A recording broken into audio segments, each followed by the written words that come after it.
Morning, everybody. Hi, everybody. Woo. All right, I'm leaving momentarily to go diving. That's why Steve's in such a good mood. Are And the mics out? the mic is on. And so I'm going to hop in the dinghy. The dive shop has a dinghy dock. They said I can tie up right there.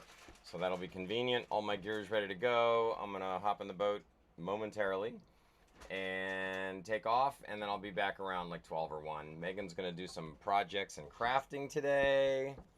She's all excited about that. And go back to sleep for a little bit too. yeah, there you go. And that's what's going on. Yep. So, peace out. You guys, good morning. You'll see we swung in the completely, well, we swung around. So now you'll see in our mass cam is the Norwegian beach babes, Norwegian bikini babes are now in front of us.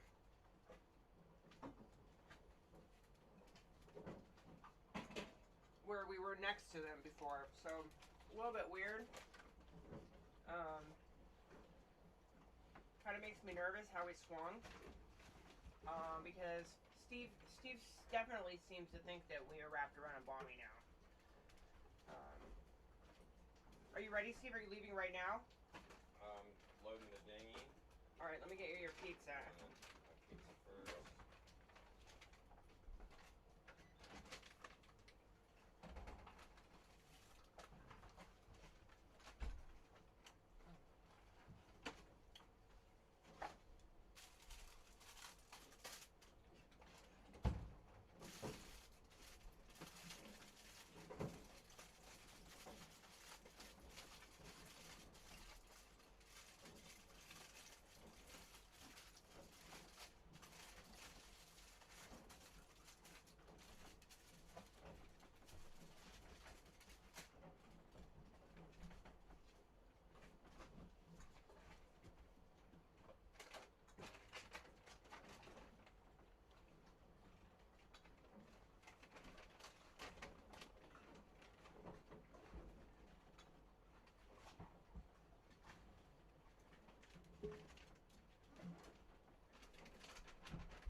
Bring them out. No, we're gonna have to. I mean, that stuff's been in there for 8 years. Yeah. It's not like...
10 minutes was an exaggeration. It was like 5.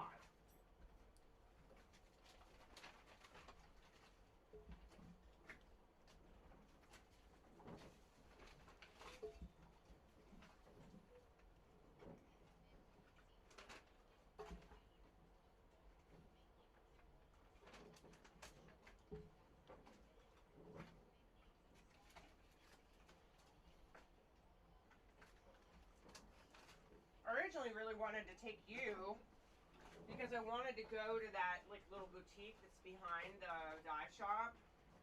But since we're gonna be here tomorrow, so crew, originally we're gonna leave tomorrow, but the weather is not good. You can see, I mean, I don't know if you can see, we're moving around a lot. It's really rolly, which tells us if we were to leave the atoll, the ocean outside the atoll would be just a freaking disaster.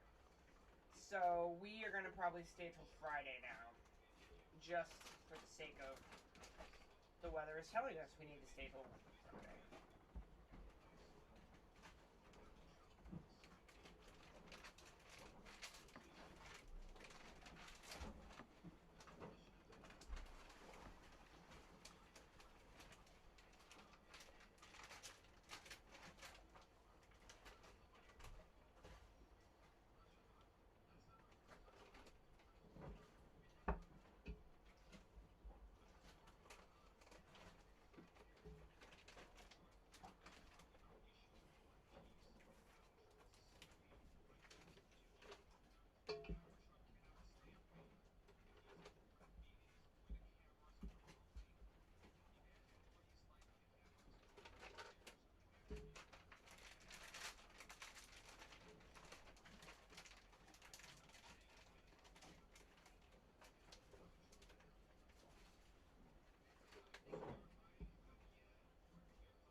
fine. You can go.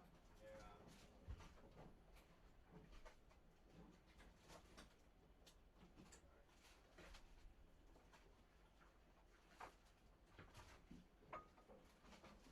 I think there is something wrong with the. This has like a chemically taste. Just from the outside, I could tell.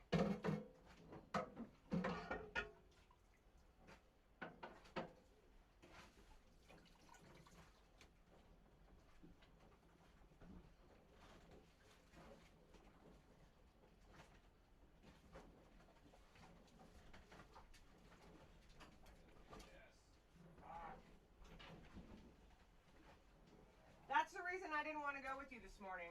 No, I just got too much shit in my hands. I'm trying to get coffee and like. Here, I can hold you something. Why don't you let me help you? Here, I'll hold the coffee and your phone, which probably should be there. Or keys. You're a mess,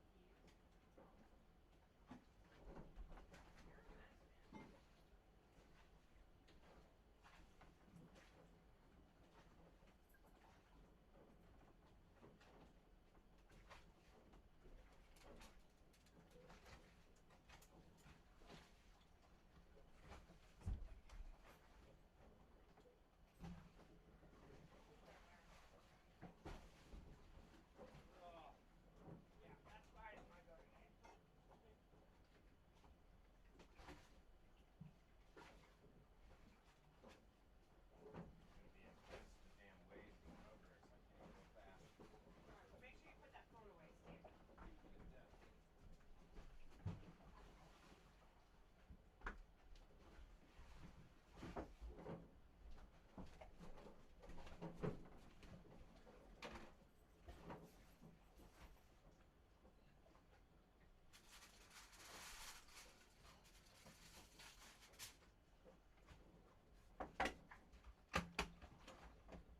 What's a bommie? Good question. Okay, G lovers. Hi.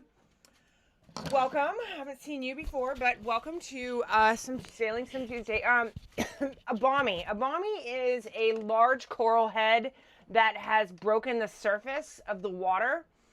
You can actually see the nav marker in front of us.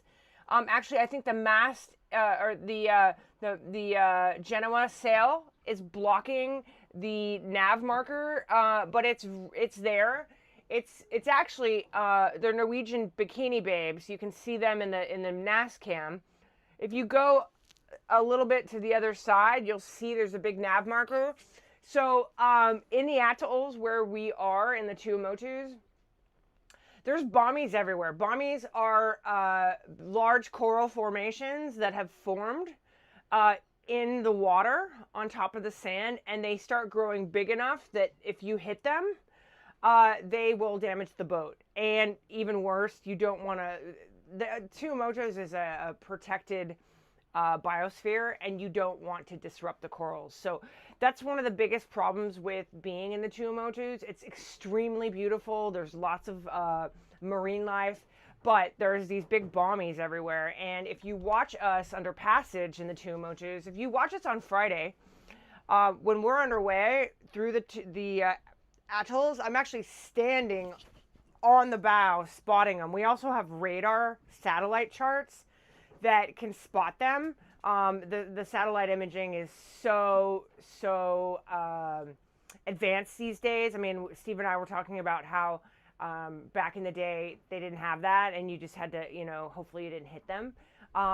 They also, the water, one of the ways you can see larger ones is the water gets lighter. So if you're looking at any of the cameras and you see that the water is lighter, that's because it's a large bommie, and it gets more shallow. Like you can see it actually form. If you can actually see by that nav marker, the nav marker is probably sitting over our. I'm sorry, it's early. I haven't had. Let me have a sip of coffee. Hold on. So if you look right over our starboard bow on that the pulpit seat, straight ahead is you can actually see rocks breaking the surface. Hey Joshua, good morning. I was just describing what a bommie was. We have a new friend, a new crew member, OKG Lovers. Yeah. What is OKG Lovers? Tell me what your handle is. I'm always asking what people's handles are. And I was describing what the bommie is. So Joshua, since last night, we have now completely swung around. So our stern is now to shore. If you look out the mast cam, that boat that's in front of us now, those are the Norwegian bikini babes. So now that you can see how wacky the whole thing is, like they've also swung. So we're looking at their stern now. And the bommie is right there. I mean, like hopefully we don't get any more systems that are going to swing us any other. Oklahoma Glovers. Awesome. Well, welcome. I love having you here. The storm, Joshua, so originally we were supposed to leave tomorrow, and we will not be leaving probably until Friday because this storm is going to continue throughout tomorrow night. So, obviously you don't want to leave in a storm. The waters are rough. So it's crazy because we know now that our anchor chain is wrapped around a bommie, which is not good. Steve's going to have to probably dive in the water when we leave on Friday. And more than likely, because the water is so rough right now, like you can see us moving like crazy, we're gonna get swung around again. So we are certain. Oh, thank you for joining us. Yeah, we're I don't know if you know very much about who we are. I'm Megan. I am a former celebrity fashion designer, and Captain Steve is my boyfriend of 8 years, and he is a retired financial executive, and we just said screw it and walked away from our lives because it was just we're not getting any younger, and we walked away from our lives in Southern California and got on a sailboat, and we are currently sailing around the world on a 5-year circumnavigation. We're 6 months in. We sailed across the Pacific Ocean in, sorry, I get a little emotional because it's such an accomplishment. Sailed across the Pacific Ocean 28 days in April, and we have been in French Polynesia now for a little over a month. We have 2 more months left in French Polynesia, and so we're taking everybody along on the ride. We haven't sailed for 30 years, but it's well, you have found the right place. I'm telling you, it's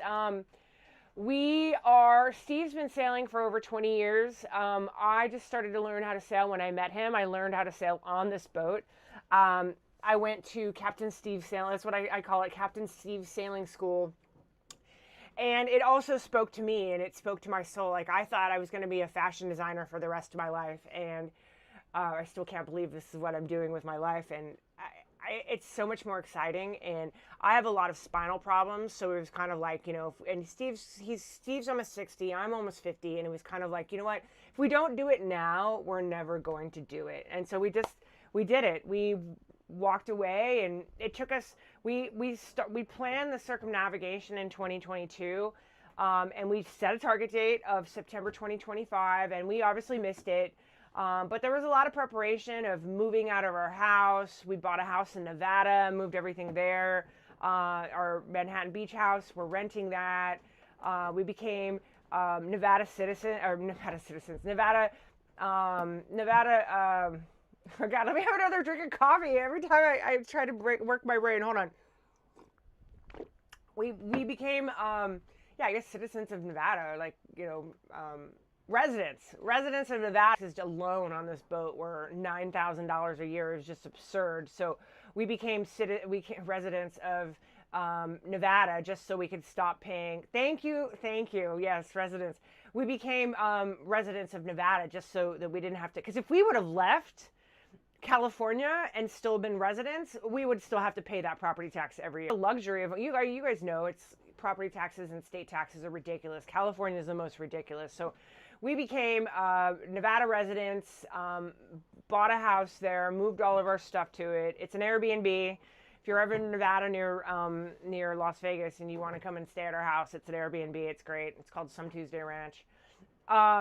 Anywho, so we moved all of our stuff there, became residents, and then we officially moved on the boat in November of 2025, and we departed on December 3rd. So it's all been one big swirling thing, but yes, and fixing the boat. The boat was in an accident. That was a nightmare. We did a lot of upgrades. We added new solar, new Victron batteries. I got a new cooktop, a dishwasher. California is freaking horrible. Don't get me down that road. We really try not to go into politics on this. It's like politics and religion. You guys know we're Christians, but we don't like preach it out there. We just I seem to have lost audio. I think my microphone's working. Joshua, can you hear me? Shoot. Sometimes YouTube gets wacky. But maybe just reboot it, or I don't know. But Oklahoma, this is a great channel. If you kind of like, we're not doing races. We were doing races, but when you're sailing a catamaran, it's not really. It hasn't gone back. Wait, hey, oh yeah, oh you haven't gone back. Yeah, it's my heart is in California. I mean, I hope to be able to go back there. But good. Okay, I hate to. I love California. I really do. It's beautiful. You know that. It's like the most beautiful state in the world, but it's really lost its way. And I'm hoping that in 5 years when we come back, it's going to be the California that I was raised in. But so Oklahoma, just a summary real quick. If you are interested in what it's like to live aboard a boat and sail around the world, we are your people.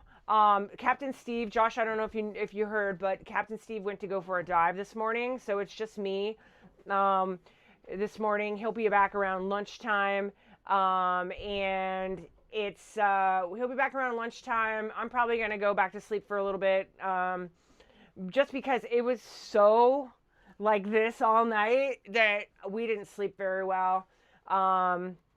It was not a, it was, and it started pouring in the middle of the night, and we have to keep the hatches open down below because it just gets so ungodly hot if we're not running the air conditioning. But yeah, right. I mean, I miss all my friends. You know, being in this lifestyle, it's really, really easy to meet new people. Like we had dinner last night with our new Australian friends. You meet a lot of people. Everybody's kind of in the same, no pun intended, boat. Everybody's in the same boat as you, where, you know, you're living on a boat and you're far from your family and you're doing all the same kind of crazy experiences and going through the same experiences and bombies and stuff. Okay, good. So I was just saying real quick that if you're interested on yeah, no, Joshua, so he the people at the dive shop recommended, because this pass is a lot different than the South Pass where I pulled him in the dinghy. It's a lot more complicated. And the sharks and all the marine life are not just in one area like it was when I was towing him in the dinghy. They said, you know, best bet is go out on a guided tour first. And then if you want to go and, you know where all the spots are, then go and do it on your own. So he's going to probably come back. He'll have lunch. And then if he's still into it, I'll take him on another dive later today in the dinghy. So that's the plan on the dive there. You know, and I also feel a lot more comfortable with him being with a bunch of, you know, professional people that know what they're doing and know the water than me towing him around in the dinghy. It was a little bit hairy. I actually was like, I wish I could have the live stream right now, but I had to steer the boat, make sure I wasn't wrapping the prop, make sure I'm not hitting him with the boat. It was crazy. But so Oklahoma, real quick, and I'll finish my thought. Yeah, if you are interested on what it's like, real day to day, unedited, you know, we're live streaming in our live aboard life, and we're going to be sailing to probably over 100 different countries in the next 4.5 years. We've already been to 5. Then this is the place for you. It's informative. I'll be honest, there's a lot of downtime. You know, in sailing, there's a lot of downtime. Yes, I'm glad to get a break. There's a lot of downtime in sailing, you know this. So, you know, there's a lot of downtime with, like, you know, crazy, chaotic moments of sheer terror. You know, anchoring's crazy. Navigating these bombies is crazy. Weather, that's why we're not leaving tomorrow. I mean, just all the things. So if you're interested in what it's really like to see it unedited, and also the group is just really, all the people that come, all of our crew members that come are all really amazing people. So you'll meet some really cool people. You know, we're here and you can see what we're experiencing and experiencing it with us. Like, you can look and see, like, if you've been here yesterday, the weather was beautiful. The sun was shining. We had a gorgeous sunset. Now today it's all cloudy and gray. Oh, and the pugs. I have 2 pugs. Mr. Pickles, Colonel Mustard. I gotta clean his eye. I gotta clean Mr. Pickles' eye. This is Mr. Pickles. He is almost 17. He is my baby. He's my ride or die. I couldn't leave him behind. 17 years old. I got him when he was 1. Yeah, I know, buddy. He's got, he is on, I mean, like, God bless you. I love you, buddy. Yeah, I'm uncomfortable, Mom. He's on a lot of pain medicine. He's on his last leg. Yeah, all the mods, everybody in this group is really great people. We feel extremely blessed. Like, originally we were just gonna live stream the crossing and then you know, go back to just making videos. But we met so many wonderful people. I have another pug too, Nancy. Boop boop boop boop boop. Oh, thanks, Nancy. I was just welcoming Oklahoma Lover to our group. Hey, Auntie Kim, good morning. Welcome. I was just, we're bright and early. Steve went to go out for a dive today, and I was just welcoming Oklahoma Lovers to, Oklahoma Glovers, sorry, I know say it, to our group and introducing ourselves. And just saying, you know, if you're interested to know what it's like to sail around the world and live on a boat, and go to all these countries and see what it's like in real time and not like edited videos, we're the place for you. And how awesome our group is. We have a really amazing people that come in every day and say hi and go through all these crazy experiences with us. So Steve and I feel really blessed. Like originally the plan was, hey, we'll just live stream the crossing.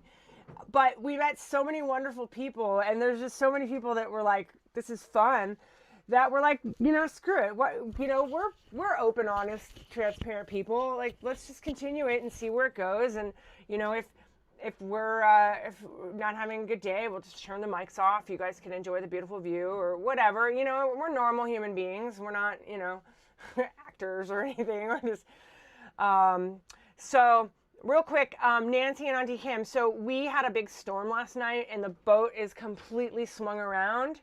Like for just a kind of perspective, originally when we pulled into this mooring area or anchor field, the Norwegian bikini babes were on our port side, and you couldn't see them.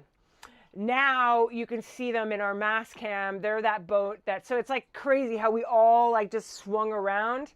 And now we're closer to that it's a gigantic bommy. It's so big, they actually have a navigational marker on it. I mean, like, that would sink your boat if you hit it. And we're probably like 300 yards from it. So, and Steve's pretty confident that last night when we swung around, we wrapped our anchor chain on a bommy. So we're really concerned about that, but there's nothing that we can do because the weather, originally we were planning on leaving tomorrow, but now because the weather system is planning, like, you check the weather ahead of time and it'll say forecast, but like we've learned out in the ocean, it's really like day to day, you don't know. So originally we we're going to leave tomorrow, and now because this system is going to blow through tomorrow night, we were not going to be leaving till Friday. So, love what I can see. Oh yeah, thank you. We love our catamaran. We'll do a walkthrough. I haven't downloaded the app onto my phone, but we can actually walk you around. Like, we don't just do these 4. We actually have 6 cameras around, and we can switch them. And we also have, we can do a walk around cam, but that's on Steve's phone, and he just took his phone. But when he comes back after his dive, we'll do a walk around. There's the mast cam. There's the back view cam. There's the helm cam, which is pointed outwards. Normally it's facing the seat that we sit in. And then here, this is the salon, main salon. That's my galley, like my kitchen. That is our lounge area. TV's right there. This down below there is our cabin with the bed and the bathroom. And then down here down here in the back is our guest cabin, bathroom. And then here is another guest cabin, which we've converted into a closet, and another bathroom, which we've converted into it's still a bathroom, but we use it as a, like cleaning supplies, supply storage, toilet paper, etc., etc. So, we'll definitely do a walk around. The boat is a Lagoon 450 S, if you want to look it up. It's a 2017. We took delivery of it. It was brand new in 2018. We love it. We really love this boat. And we're a little biased, but we happen to think that Lagoon makes the best catamarans. And it's the best selling catamaran of all time. This setup, but the fly bridge, which our helm, here, I'll show you. I'll go walk up there. And also, you can see this camera rotates. Hopefully it does. Rotate. Are you going to rotate? This camera normally rotates, but maybe, oh, there it is. So this is our dining area. And then, so here's the mast cam. Right now it's Megan's greenhouse. That is our sun pad, which is a queen size bed that we sleep on. That leaning up against the side of the hull there, the side of the boat, is our pool. We have a pool we put in the water. This is our helm, which we had custom fabric put on. Here, and then this is the view outside of the helm where we are sitting. You can see these are the Norwegian bikini babes. They have clothes on today because understandably there's no sun and it's cold. So this is what we're looking at. There's the down view. There's Mr. Pug. There's the back. There's our grill. We have a grass patch down there for the dogs, which I need to go clean. This is our day bed for lounging. All of our upholstery, we just redid it right before we left. It's all custom. So we put a lot of love. Let me turn you back out. Put a lot of love into the boat. And just really tried to make it as homely as possible. Because, you know, we live here and a lot of boats tend to be like hard and very sterile and not very comfortable to live on. And we wanted to make sure that this boat was not only functional and performed, but was super comfortable to live on, you know? So that's us. And Steve, you'll meet him later. He's awesome. He and I have been together for over 8 years. He's my person. I'm his person. And then we got the pugs, and this is us. So yeah, we really love the boat. It does well. Yes. So Joshua, we are going to be weighing anchor. We're not going to do it while we're not going to be doing it until we leave, just because we're going to move around a lot more. The wind really pushed us a lot around. Like, seriously, like when we pulled in, so here is Norwegian Babes, right? So here's Norwegian Babe. Wait, Norwegian Babes are here. And we pulled in and we dropped anchor a little bit forward of them. We swung around last night, so now we're like this. More like this. So, and we're going to swing again. Thankfully, we have enough anchor chain. Steve checked the chain. He made sure. And I can see it on the chart. I wish I could turn this around. Tomila, grid circle, est-ce que tu me reçois, toi? So you can see we have 2 anchor lines. And also, there's a lot of French people in the sailing liveaboard world. Everyone that manufactures the catamarans are all French. A lot of French people. And we have a lot of, it's another manufacturer. Sorry, I'm going to put this down for a second. Another manufacturer, it's called the Outremer. It's a beautiful catamaran. It's a... Tomila, de grid circle, est-ce que tu me reçois? À toi. There's an Outremer rally happening. So all the boats around us are Outremers. So just to kind of give you guys an idea. So our anchor is here. And this one's actually a better one to look at because you can, here, let me move it forward. Because you can actually see how we've swung over the night. So our anchor's here. Oops, shoot. Our anchor's here. When we first dropped it, we dropped it, and then you can see we swung around. Sorry. We swung around, and then in the night, so we came in, dropped our anchor, and then we swung around and we were here. And then this is what happened over in the night. Like, look how crazy that is. So we're still within radius of our anchor chain, and we're not going to hit anything. But, you know, we both of us couldn't sleep last night because it was moving around so much. Like, I mean, just incredibly. Hey, Mel, what's up? Oh, thanks, Auntie Kim. Welcome. I was just kind of briefing everybody. I put it actually at the top of the chat.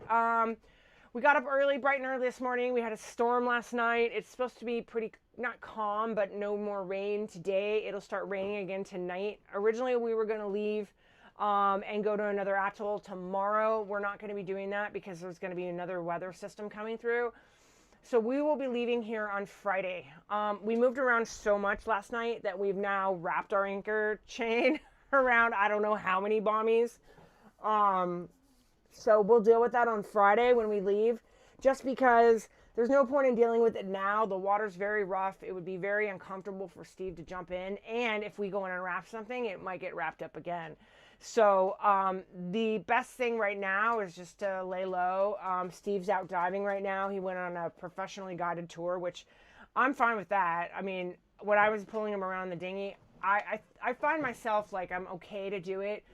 But in these waters, when you have hundreds and hundreds and just dozens of different types of species of sharks, like, I'd much rather him be with professionals than me pulling him around, pulling him around in the dinghy and he's in the water. Like, what if something happened? Oh my God. So that's the plan. Also, I was explaining to the crew yesterday, the month of, so starting on July 3rd, it's going to be really exciting. We are doing a rally with other people that cross the Pacific Ocean in April. It's called the Pacific Puddle Jumpers. It's a group of people. I don't know how many boats it's going to be, but it's going to be from July 3rd to 7th. It's an awesome experience. If you ever want to see like multiple boats around each other sailing at the same time, I'm telling you, it's a spectacular sight. Also, you know, the camaraderie and meeting other people, and, you know, you just share stories. We'll have a big party. So we have that coming up July 3rd through the 7th, which will be really exciting. We're excited about that. We're going to sail from Tahiti to Moorea. So now we need to be in Tahiti in about, 10 days. So not that we're in a hurry, but we definitely want to get a move on soon. If we didn't have somewhere to be, Steve and I would stay here forever, but we got to get a move on now and get to the next place. So, anywho, well, I just finished up. I'm going to finish up my carrots, and then I will be done with all of my food prep that I started yesterday. 24 hours ago, I started my food prep. So that will finally be done, and I think I might go back to sleep for a little bit.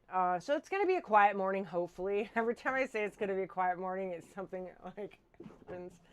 So we're going to pray for a quiet morning, and hopefully no more rain. The forecast doesn't have it, but these clouds are pretty ugly. So yes, and you guys get to come along too. That's the best part, is that we have such an amazing crew. Steve and I feel very blessed that you guys want to hang out with us, and just really happy that you're here. And so I hope everyone has a wonderful day, and happy Wednesday.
Oh, you guys, another thing I forgot to mention, the sharks in this water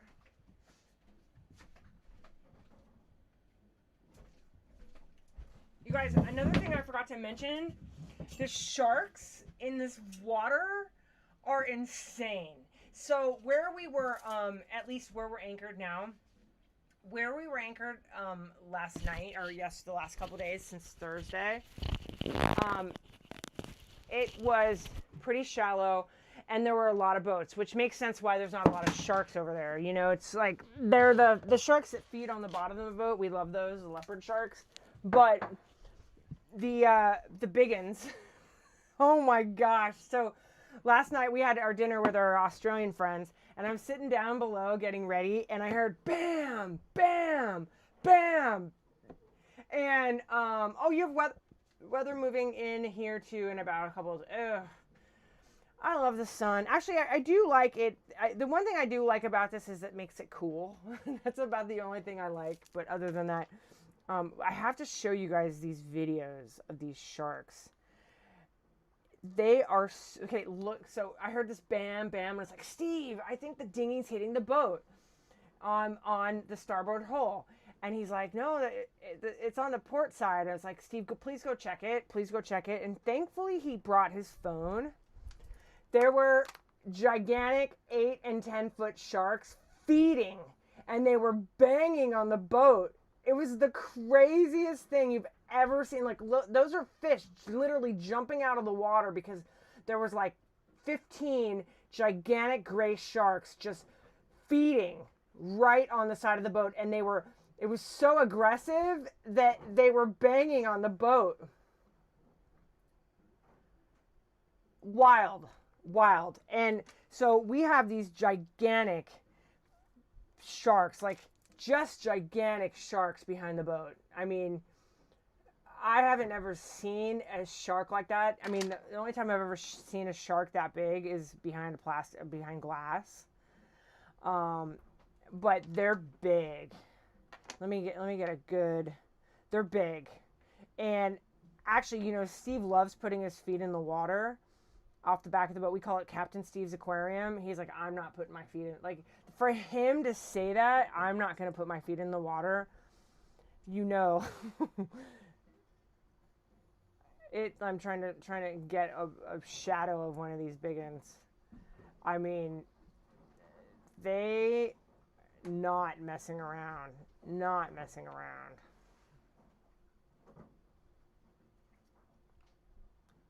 I didn't take any good video myself.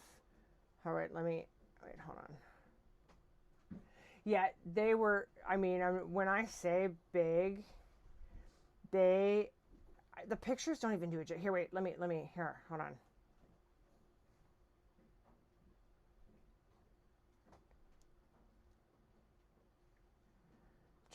I mean, they don't look big from this, but they're big. Oh, here. This is just on a pause. I mean, that is about 8 feet long.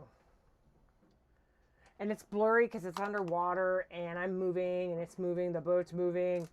But we had them I'm getting chills thinking about it. It was gnarly. And the fact that Steve was like, I'm not putting my feet in Captain Steve's aquarium tonight. I mean, you can't really see because it's like further away. You know, they don't bite, or they're not supposed to bite, but the fact that they were feeding, you know, if you they might mistake your foot, they might mistake you for something, and not because they were just feeding. So since they're feeding, it's an easy mistake. Oh, you saw the video. Oh my gosh. It was wild. Yeah, they would mistake your foot. If you had your foot dangling in, they would mistake it for a fish and bite your foot off. Because that's just what they're feeding. When we hit Land Ho and we were going ashore one day when we were in Towel Bay. I'm sure everyone saw the video, but there was probably about 30 blacktip sharks, which aren't mean. You know, they're not aggressive, but they were feeding at the pier, and they were just swarming the dinghy dock, and I climbed out over it because I was like, I'm not sitting in this boat. So I jumped on and I was filming Steve. The short. Okay. Yeah, there's a short. You guys, let me put it on the. I know. I was like, oh my. Steve's not afraid of anything, and the fact that he was like, it was. Yes. Oh, that's a good idea. That's a good idea, Joshua. If weather permits, like the thing is that's a great idea, and I'll tell Steve, and he'll love that. So, that's a really good idea. You guys would love Captain Steve's aquarium. So we have these underwater lights underneath the boat that light up, and just by nature, fish are attracted to light. So, and fish and marine life, and we have them, and it can rotate colors. It's really pretty. Unfortunately, they draw a lot of solar power. Like we went to bed last night with 90% battery, and we woke up. I think Steve forgot to turn the underwater lights off, and we woke up we're at 57 now. So I'll tell him. I think he'll love that idea. The underwater lights, that's why if you see like fishing boats out in the ocean, they have lights that are like spotlighted on the water. That's not for them to see what they're doing. That's because it attracts fish. So we have those underneath the boat. And originally, we got that just because it looked cool.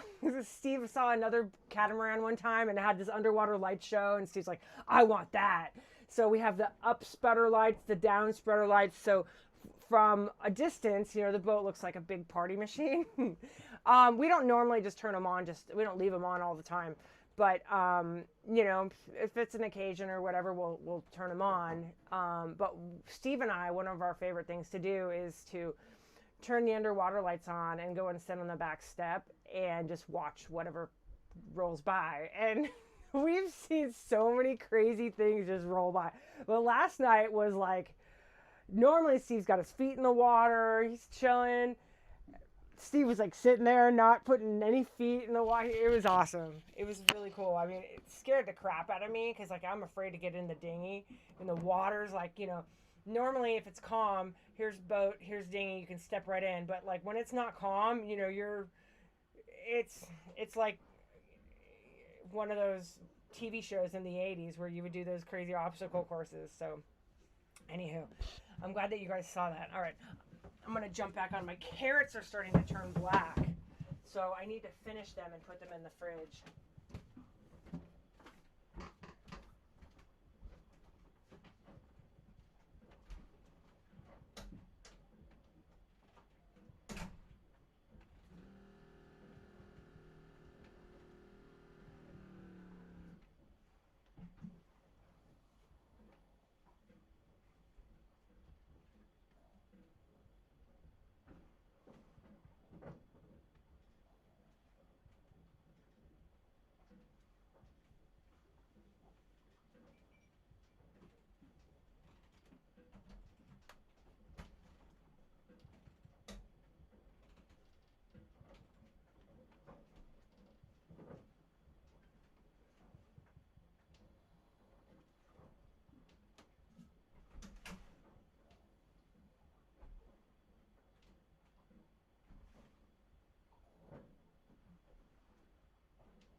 love leftover pizza. I don't know about you guys, but one of my favorite breakfasts in the world is leftover pizza.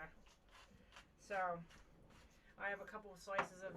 That's the only thing we've been able to find. When that one restaurant meal that we had was amazing, but we had some really good like pizza last night. Or, I mean, not really good. It's decent. I guess if you haven't had real pizza in 7 months, you would consider this good.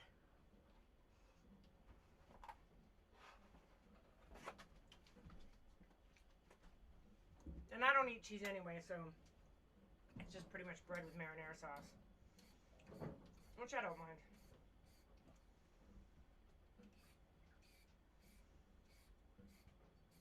Ow. Man, I gotta get my gloves on. I have gloves. I have gloves that I put on so I don't cut my hand to do what I just did. Of course, I'm not wearing them, and I need to put them on.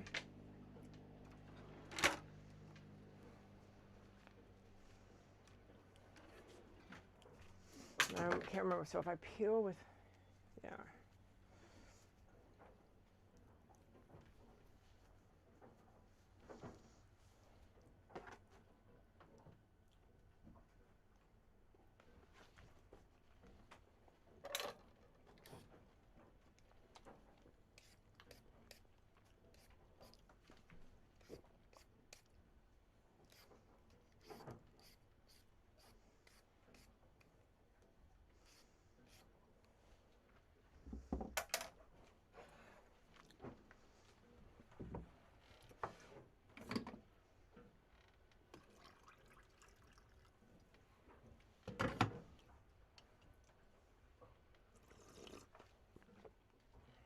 Coffee's good today. Coffee's good today.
Maybe.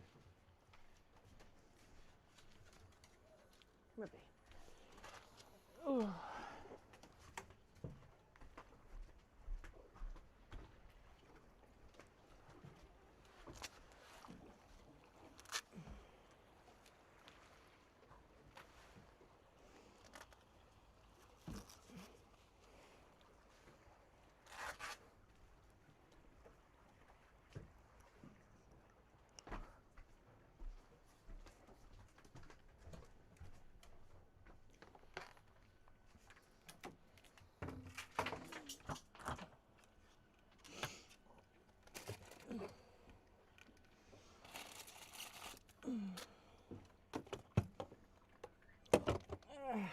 Darn it.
All right, guys.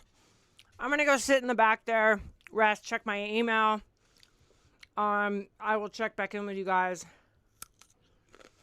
What did I miss? Yeah, I think it's going to be the forecast said it's supposed to be beautiful today. which is great because all of our stuff is wet from the rain. So I'm thinking it's going to be a beautiful day. But, you know, you just never know. Mother Nature has decided that she's in charge. So I'm going to go sit back on the daybed, check my email, get caught up on some work stuff, and I'll check back in, you guys.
bucks in El Salvador, usually it's $100. $100, you know. And so, what's his name wanted to charge me $300 and wherever we were, and that would seem extreme. So hopefully it's 1 or maybe 200. Interior painting, I don't know. 200.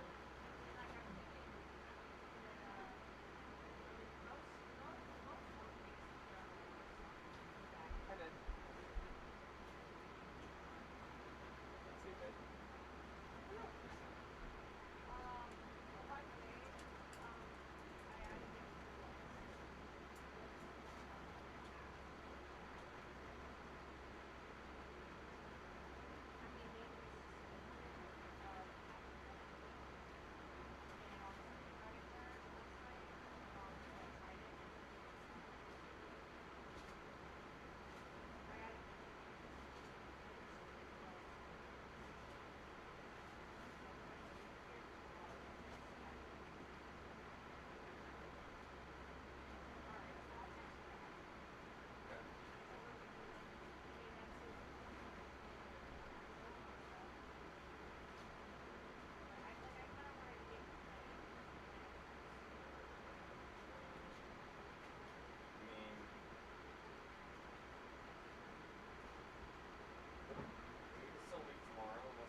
Hey everybody.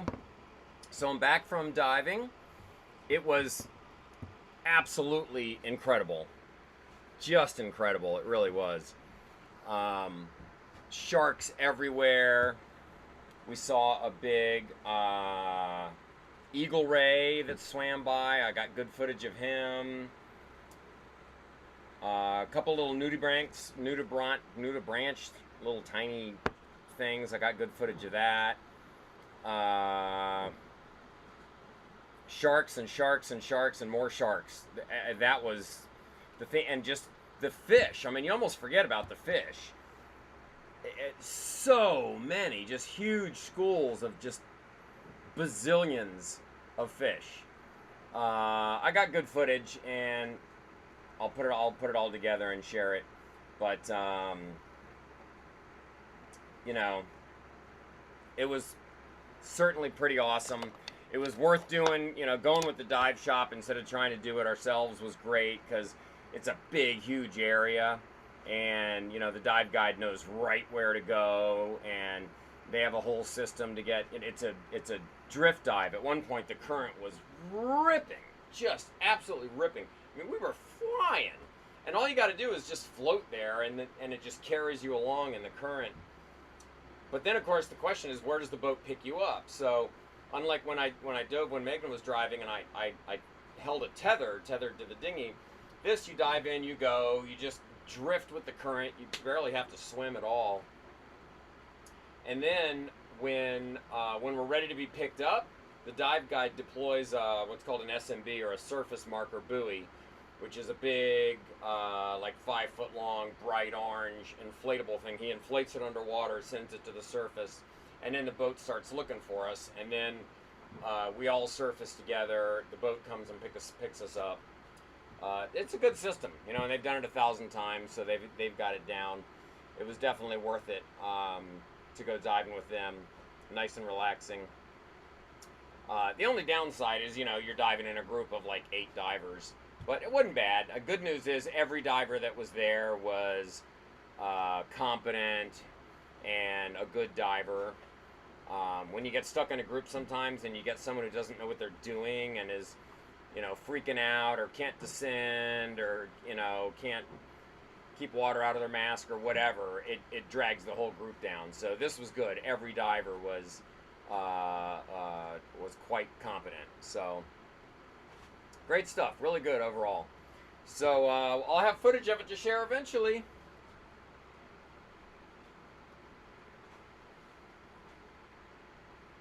Conrad has a question for you. Do you have paper charts as a backup for your electronics? Yes, I do. Matter of fact, I have multiple backups. I have paper charts, and I have 2 different GPS displays on board with multiple receivers, so even if one of them goes out, one of the other one's going to work. And then if all of that fails somehow, I have a handheld GPS navigating device that I keep inside of a Faraday bag, which in theory would protect it from a lightning strike. So I've got multiple redundant systems, and with, you know, the last resort being the paper charts, because of course with paper charts now you got to try to fix your position, and I don't know how to use a sextant. So fixing your position on the open ocean when you don't have any land to reference would be very difficult. But yeah, everything on here, redundant systems, redundant after redundant after redundant, you know, down to parts and tools. You know, that's kind of the name of the game. So turning on the computer now. All right, cool. We actually have a conference call with our weather router in 1 minute. So I'm gonna have to come back and I'll even take the mic out there. I'll have to come back and chat with him then, but we will be back. Megan. Oh man. All's good. Everything okay? a little lackluster. Yeah, all right. Like Mr. Pickles.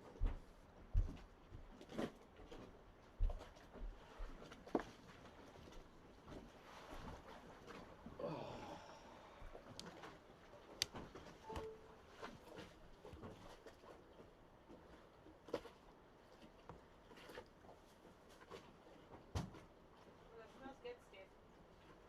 It's delicious. I'm just gonna bring you the foil so I don't have to clean another plate. That's fine. Maybe it's just all the motion. I don't know. I can sit over here, right? Yeah, sure. You physically don't feel well, you mean? Yeah. Oh. That's a bummer. Yeah.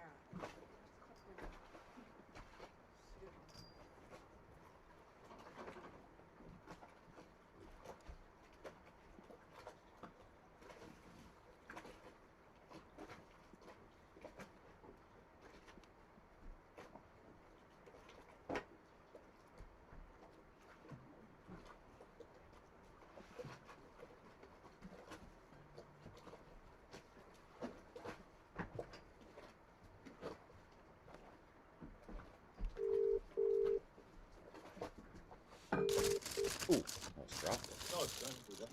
Hey, John. How you doing, buddy? Good, man. How are you? Oh, pretty good, pretty good. I'm actually got a bit of the flu at the moment, so I'm in bed. Oh no! Hi, John. I'm I'm sorry to here hear too. that. I'm just it's nice to Yeah. it's nice to hear Hi. you. I'm just gonna be sitting over here. Good. But she's listening. Yeah, it's good. Sorry to hear you're not feeling well. I just got back from diving the North Pass in Fakarava, so I'm doing great. Wonderful. Did Yeah. you get to see the sharks? Oh, gee, only about 10,000 of them.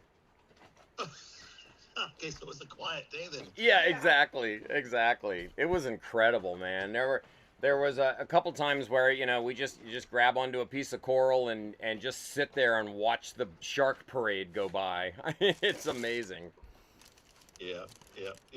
I'll point you to a couple of places in Fiji when you get there that are absolutely awesome. Not quite as good as Fakarava as far as numbers are concerned, but more in the way of different species.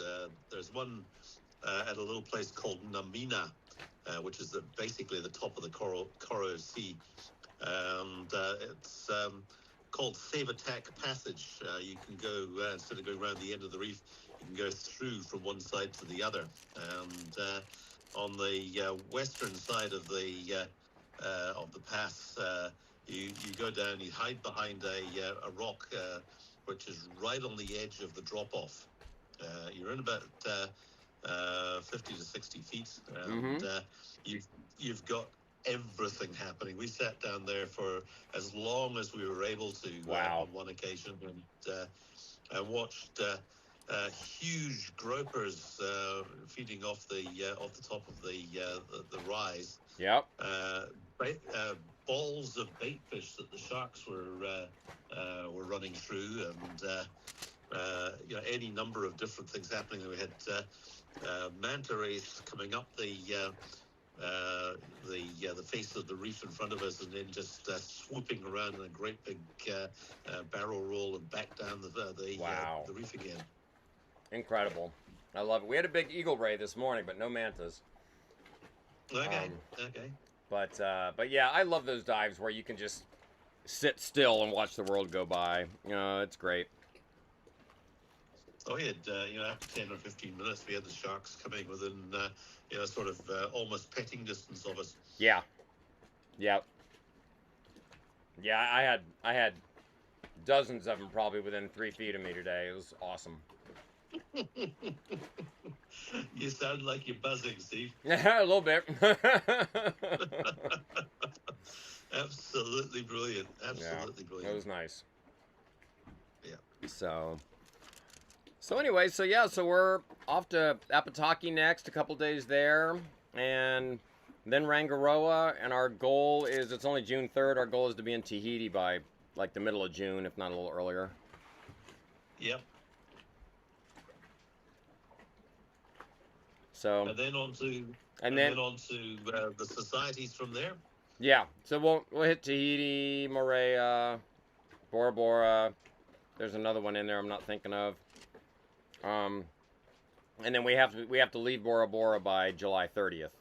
But you know, we'll that'll give us 5-6 weeks in the Society Islands.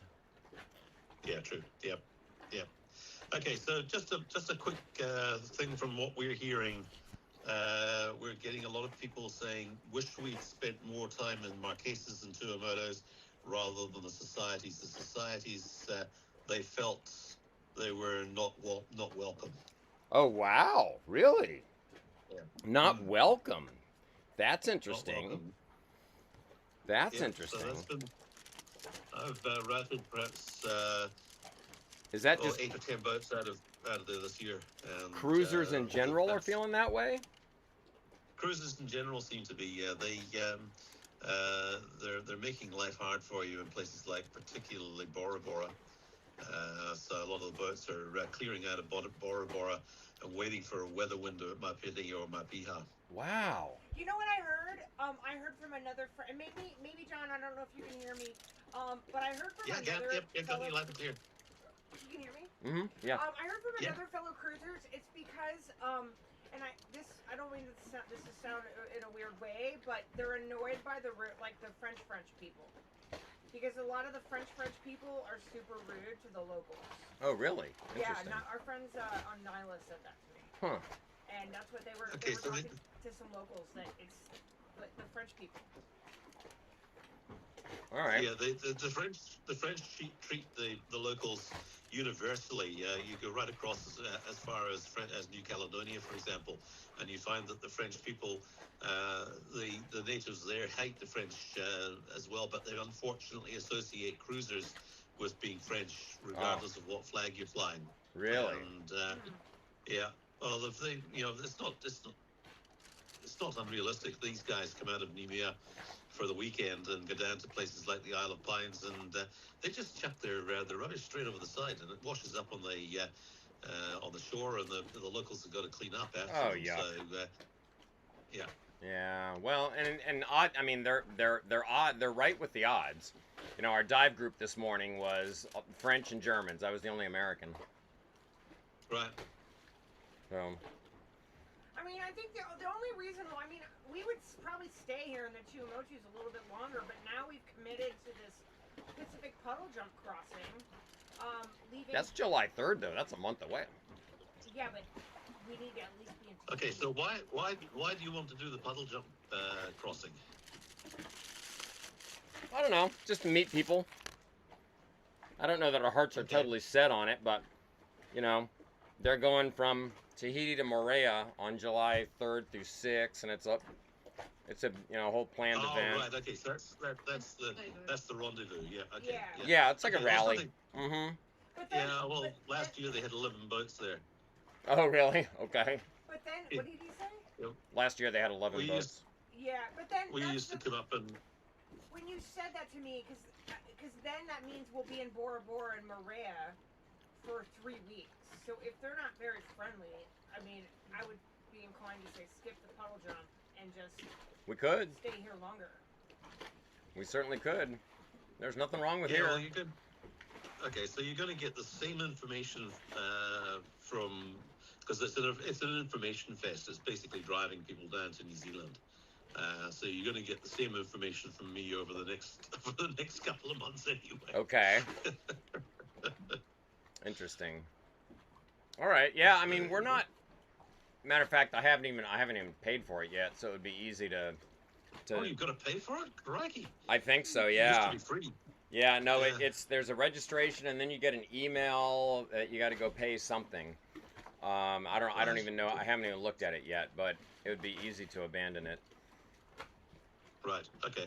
You're probably far better exploring Moorea by yourself, because if there are a number of boats there. When the last time Lynn and I were up at the rendezvous, we fly up there, or used to fly up there, to brief the people coming down to New Zealand, and as part of this, and you'd get 30 or 40 boats in the bay, and the locals were screaming, and you couldn't get a taxi, you couldn't get a bus, you couldn't get anything. So now you have a large group of people that they already don't like. Okay, That's exactly. Interesting. All right. Well, that Alright. changes our thinking a little bit. Yeah. I'm fine skipping it. Yeah. I mean, we can stay here longer. We're doing perfectly fine, just hanging out on our own Yeah, and we're enjoying fine. life. You Yeah. know, like we had dinner with some new Australian friends last night, and Yeah, we've met a lot of great people. Yeah. Yeah, no, there's and you will meet more people as you go west through the societies and up to Bora Bora. yeah. So there are a couple of really nice anchorages on Moorea that only accept a limited number of people. So it's probably best to let the puddle jumper team head off up the societies to Bora Bora to jump off before you Interesting. get there. Interesting. All right. All right. Well, that sounds like good local knowledge.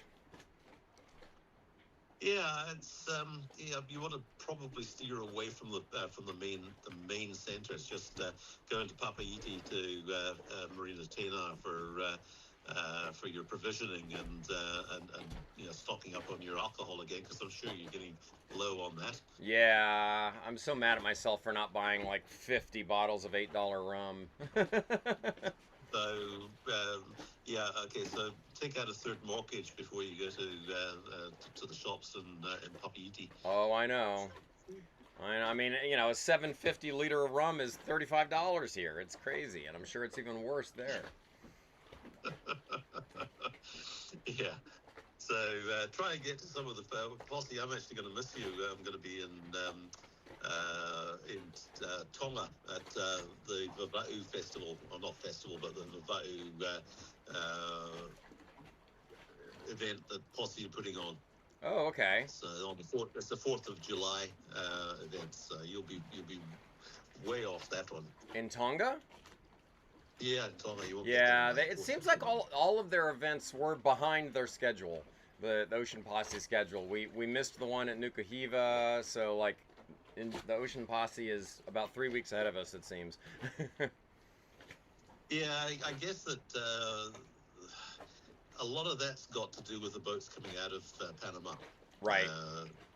It's far easier to get a weather window out of Panama early in the season than it is late in the season. So by the time I was routing you across, we'd already had perhaps 18 or 20 boats that I routed across. Oh, wow. All right. So they're all effectively 3 to 4 weeks ahead of you now. Yeah. Well, that's exactly what we're seeing. But, you know, I mean, we enjoy meeting other people. I mean, we're doing just fine, you know, picking our Yeah, anchorages great in, time. chilling out, and just meeting people randomly. So, Yeah. we're happy to keep doing that. Yeah, no, that's cool. We're not super big on thing group about that is activities anyway, so. Well, you also get to have an anchorage more to yourself as well. It's nice sharing an anchorage every now and again, but it's quite nice to find one on your own as well. Yeah, for sure. For sure. Yeah, all right. Well, that's Okay, cool. So so you are going to go from Bora Bora west. So what are your plans, Bora Bora west? The Cook Islands, then the Samoan Islands, then Tonga, then Fiji. Okay. Unless I got So that out of order. Okay, so news is that Suvarov is closed. A couple of boats that I was riding didn't get a response from Cook Islands Customs or Immigration about going to Suvarov, and they started off there, and they got a very blunt email from Customs and to the Cooks that by no means are you allowed to go to Suvarov this year. It is closed. End of story. Wow. All right. What is that? Is that the Yeah, main I'm city? not even sure what that is, really. Well, Suvarov is the atoll. That's a nature reserve, which is on a. If you leave from Bora Bora, you would You would go within 100 miles of Suvorov to the south if you were going straight to Samoa. Okay. All right. So that basically now, if you went to Samoa, you would be going from either Maipiti or Mapiha straight to Samoa. Now, a lot of people are bypassing American Samoa because it's a dirty anchorage. It's a roadstead anchorage. It's windy. It's wavy. It's difficult to get ashore. But it's a great place if you're an American and want to get anything shipped in. Well, that's That's why we're exactly what going. we have in mind. That's the only reason why we're going, is we want to have a Right. bunch of stuff shipped there. We've already got full Amazon carts and everything waiting for the day. Love it. And honestly, like the way I should have answered when you asked me where next is like, I haven't planned anything out in detail, so I'm open to advice. Based on weather, Okay. based on your knowledge is much more than mine. Like when we leave Bora Bora at the end of July, where would you suggest we go? Okay, so there's two things with that. You're crossing what they call the dangerous middle. Yep. Okay, so the reason it's called the dangerous middle is because we have the low pressures, or the high pressure systems rather, that are coming across under Australia tend to pop up to bounce against the intertropical low, and that bounce effect it squeezes the isobars. So from a direct straight line from Bora Bora right across to, for example, northern Tonga, you've got a squeeze zone across there between that and Samoa. So it gets quite windy, 25 to 30 knots day after day. So the swell is big. Okay. So some people suggest going down via Cook Islands and then across to Niue, up to Vava'u, and then across to Fiji. Or if you're wanting to spend a lot of time getting across Tonga, then straight down to New Zealand from there. Okay, now, we're not looking to spend a lot of time. We generally want our passages to be as short as we can reasonably make them. Well, that's one of the advantages with going from Mapiha down to, or Mapiti down to Atutaki. It's got a good harbour. It's a lovely place to stop. It's 3.5 to 4 days for you to get there. Then the next step would be Niue, which is 5 days, and then 2 days to Tonga. Okay, what country were those first two? Atutaki Mapiha is one of the atolls about 100 nautical miles west of Bora Bora. So it's French. Oh, is it the Cook Islands, or is it French Polynesia? No, it's French Polynesia. Oh, okay. But you don't have to clear out of it. Mapiti and Mapiha are west of Bora Bora, and once you go there once you've cleared out of Bora Bora. Okay, so it's like a rest stop based on where you're. All right. So a lot of people go to Mapiti. Mapiti's about 35 nautical miles west of Bora Bora, and a lot of people go there for the diving. There's superb manta rays in the passage out of the reef. All right. Well, that sounds pretty good. Yep. Okay. It's also, if you like hiking, there's some fantastic hikes up to the top of the twin peaks that they've got there. We're not big hikers, but how do you spell that Okay, front? well, use the drone then. Yeah, exactly. From Bora Bora, how do you spell that first place you were talking about? Maupiti. Okay. All right. I'll look that up. Okay, and then there's Mapiha, which is Maupiha apostrophe A. Okay. It's also in some charts as Mopelia. Okay. Okay, so those are both jump-off points that you can go down to Atutaki, which is Cook Islands. Okay. And how do you spell Asataki? Autaki. Auitaki. Atutaki. Okay. I'll send you a text once I've figured it out. Okay, yeah, yeah. Because honestly, that's what we're trying to, I don't have thoughts so far on, roughly, okay, yeah, Cook Islands and the Samoas, but, we're eager for guidance, basically. Okay. Are you wanting to end up at Fiji? Yes, we have reservations at Vuda Marina. I know I'm pronouncing that wrong. Vunda. Yeah. Yeah. Vunda. There's the D is, or the D in Fijian is Unda. Okay. So not D or D. Unda. Yeah. Okay. So Vunda Marina.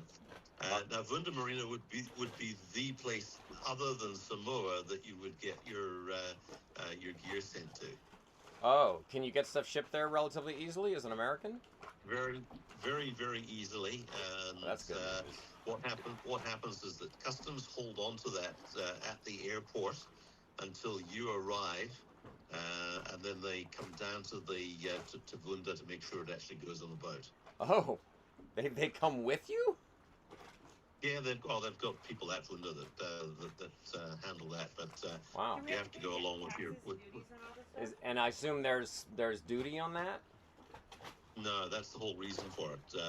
They want to know that it's going on a boat. If it's going on a boat, there's no duty. Do they go through all your packages? Okay. Do they open up everything? Well, they won't go through them. They'll just take a note of what's in them. So you've got to declare that on your or it gets declared on the declaration that Amazon send through. That might change our plans about going to American Samoa then, because I didn't know that either. Yeah, okay. You're paying for yourself every day, John. Well, this is what you get with the posse as well. So this is what we're doing with Deep Bar as well with other posse boats, but probably not quite in such detail than with you. Yeah, well, honestly, it's all this knowledge sharing that's so valuable to us, because it's not like you can just go Google this stuff, Well, the thing about it is you get 1,000 different variations of the theme. If you look at Google. Right, exactly. So yeah, no, we don't feel any need to blaze new trails here.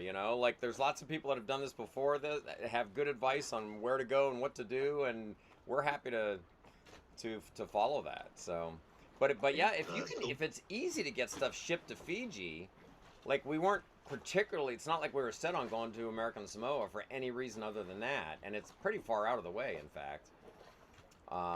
So we could always just skip the Samoas in general and do Cook, Tonga, Fiji. Okay, so Cook, Tonga, Fiji would work well. You'd want to stick Niue in there if you can as well. Okay. Niue is just basically a circular block of limestone. And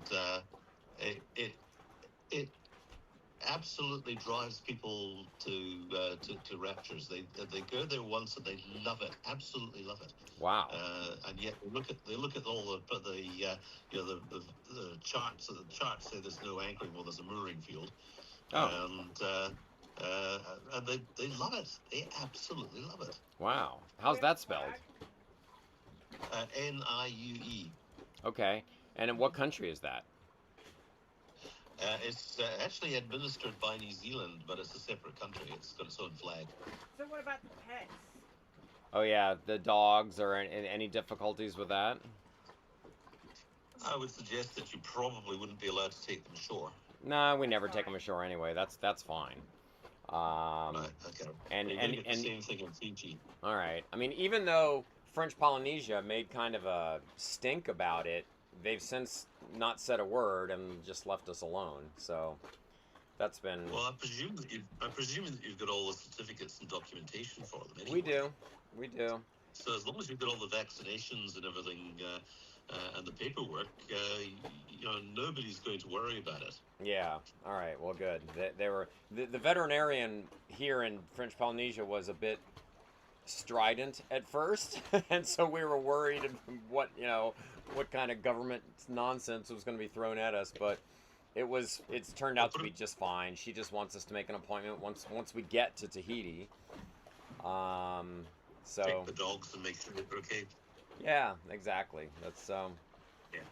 So okay, so we would hit. I mean, actually, I mean, if you don't mind, if you're gonna send a text, if you would say, hey, here's what I recommend. Once you leave Bora Bora, here's what I recommend you guys hit.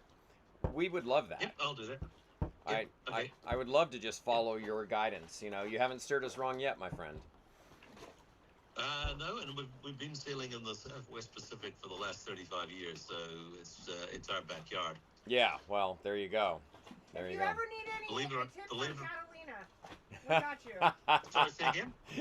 She said, if you ever need any tips on Catalina Island in California, just give us a We're your call. people, and we won't even charge well, you. Fantastic! Believe it or not, I've got a boat that I'm routing back across the Pacific that from the Marshalls at the moment, and they'll be sailing right past Catalina towards Long Beach in about 3 days' time. Oh, there you go. Amazing. All right, perfect. Well, they should stop into Avalon and go to the Lobster Trap and have a drink. Yeah, and the Marlin I Club. I think the American customs might be a little bit against that. Shall we Yes, say. yes, they might be. They might be. Yeah. That's funny. Anyway. Hey, what's going on with this crazy weather system that's blowing through here?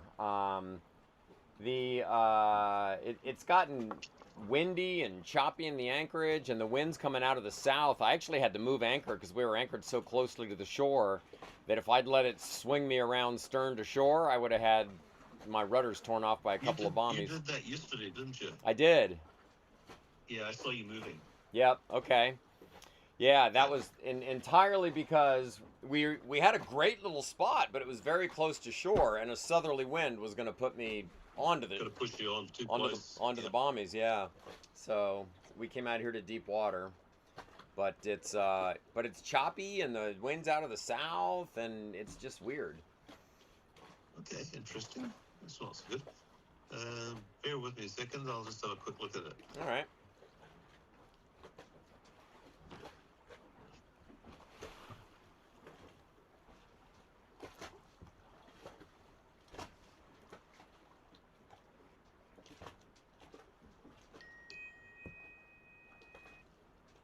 Now that was an interesting sound. Oh, it's my reminders. I'm old and I forget stuff, so like this call, for example, I had to set reminders to remember. I do that with everything. I do a day before, an hour before, and 10 minutes before. I'm the same. It's so funny, especially now because it's not only just my memory, but it's also that we're not in the rhythm of having scheduled meetings anymore. You know, like No, exactly. so the idea that you have a scheduled, you got to do something at 2:00 in the afternoon is a little foreign to us now. So we have to set reminders, which is a nice problem to have. It is a nice problem. You've got a trough going over you at the moment, so yeah, we're just have a closer look at the Marquesas, the Tuamotus rather. Okay, so most of it's probably gone through now if you've got southerlies. Okay. So Fakarava should be seeing 10 to 12 knots southerly, and that will back round to the. Oh, it's going to stick there. It's going to stick to the south, light to the south, right through Thursday, Friday, and Saturday. Yeah. Before changing on Sunday back to 12 to 15 trade. All right. Southeasterlies. Well, we've been trying to decide when to leave here and go. We're going to go to Apataki next, and is that worth waiting? Because I didn't see any wind over Saturday and Sunday. I guess it doesn't really matter. But the waves were pretty steep on Thursday. Okay, well, I'm seeing Sunday as being the day that you see some 12 to 15 knot southeasterlies. Oh, nice. All right, so maybe we leave Sunday. All right. Okay, well, it's Wednesday today, so that's a long time away. Yeah, it is. Okay. Any days between now and then look better than others to you? No, well, you'd have to motor. If you, Yeah, I know. That's what I was seeing. Is it's all Yeah. Like 3 knots, 5 knots of wind. Yeah, maxing out at about 12 knots for slight periods, for short periods. Yeah. So, All right, so wait till Sunday or motor. That's our choice. All right. okay, so mostly you've got a bit of cloud over you at the moment, probably about 50% cloud. Yep. Okay, so that's going to tidy up. Won't tidy up until probably early Friday morning. Okay. And that's from there, Friday morning through Saturday and Sunday into Monday and Tuesday. You've got the wind going easterly, full easterly. Okay. So, but nice sort of 20 to 25% cloud cover right through from Nice. From All right. from Well, maybe we'll motor to Apataki. That's only 60 miles and stay a few days there. I don't know. We'll decide, but it's good to know. okay. Well, your wave pattern. There's a fairly significant wave pattern coming up tomorrow, and backing off late on Friday. This is from a low pressure system that's well down in the Southern Ocean. Yeah, those were the 2.6. like 8-second waves that I was seeing. So. Okay. Well, they're probably more of a swell now than anything else, but that would certainly make it a rolly passage if you didn't have any sails up. Yeah. All right. So that disappears early Saturday, and if the wind comes in on Sunday, then you've got a 1.5 meter, so 5 foot, 4.5 to 5 foot wave at 10 seconds All from right. the south. That'll work. Yeah. Okay. All right. Well, based on that, Okay. we'll have a Move beer on. and discuss what to do. Okay, so just as far as credits are concerned, you've used all your credits up from the passage across to Marquesas and Tuamotus. Okay. So the next one, where are you wanting to end up at the end of the year? Fiji.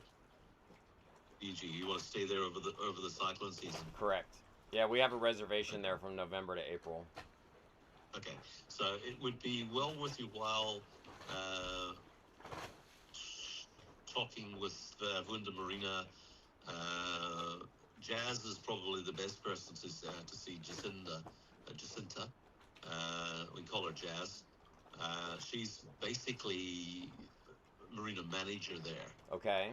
And she would be the right person to talk to with regards to bringing stuff into the country and making sure it comes in correctly. Okay. Great.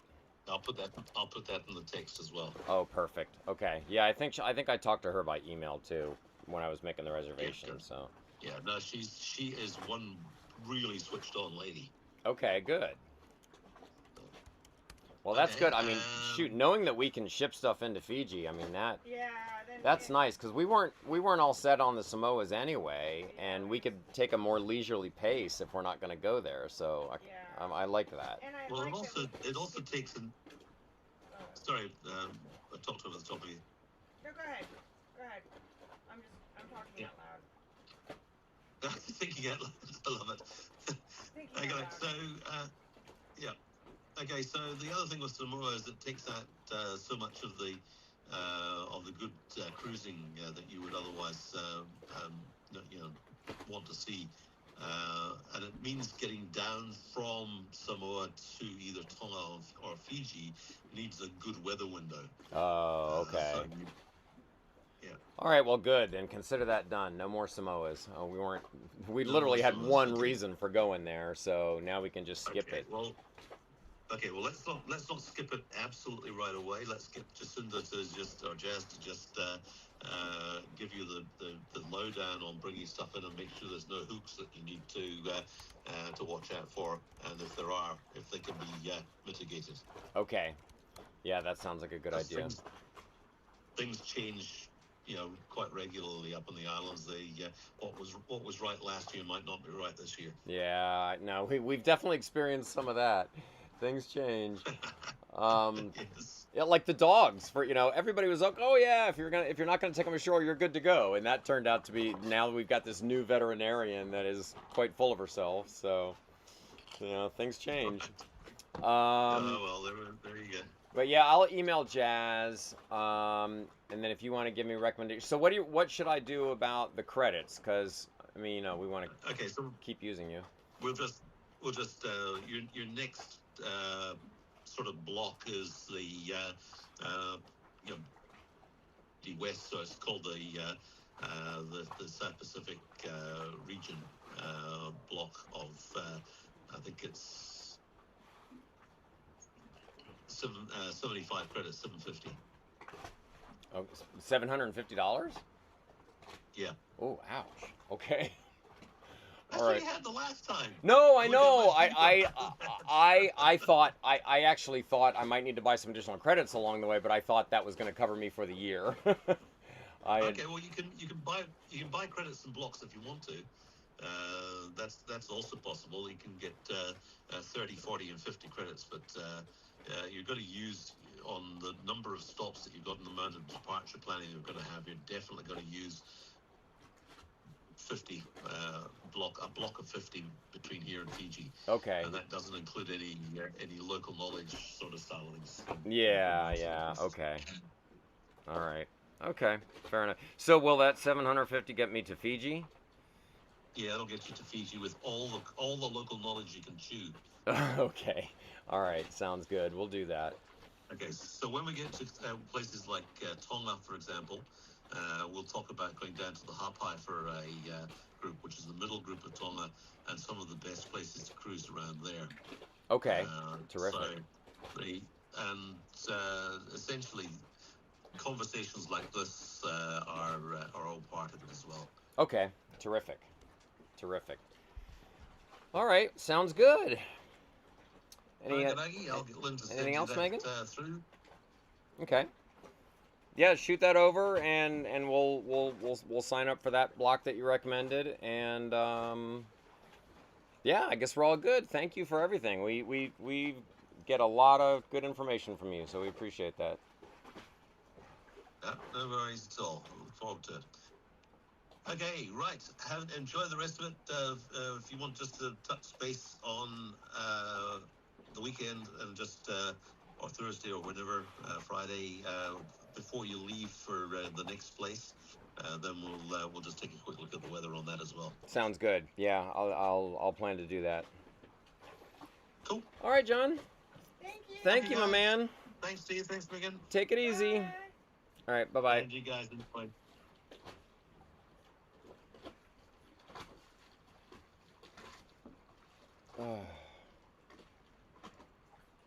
I thought the last $750 I spent was going to cover us all the way to Fiji. Yeah.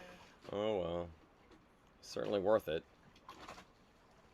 We just learned a lot right there. Exactly. I mean, we should change our plans and probably not go to Samoas at all. Like that's. Well, and then also, the fact that Maria and Bora Bora is not great. Yeah, exactly.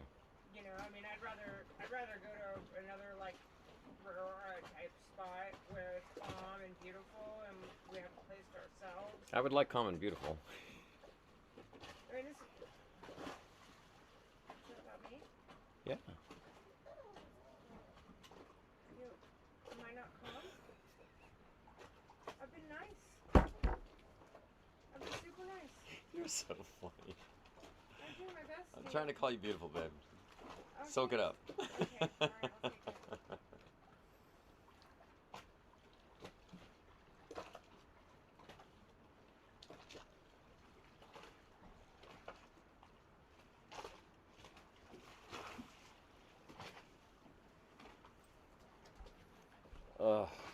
That does hurt a little bit, though. I mean, shoot, I did think we were done for the year. Yeah. Oof.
feel tired. I always feel tired after I dive.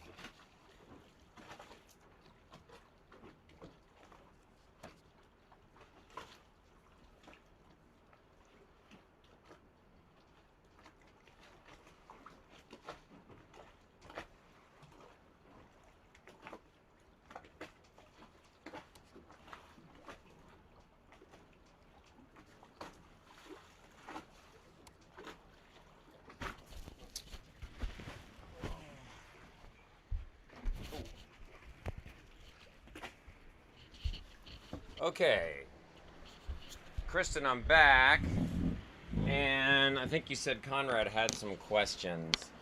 Ba, ba, ba, ba, ba. Let me look back through the comments here.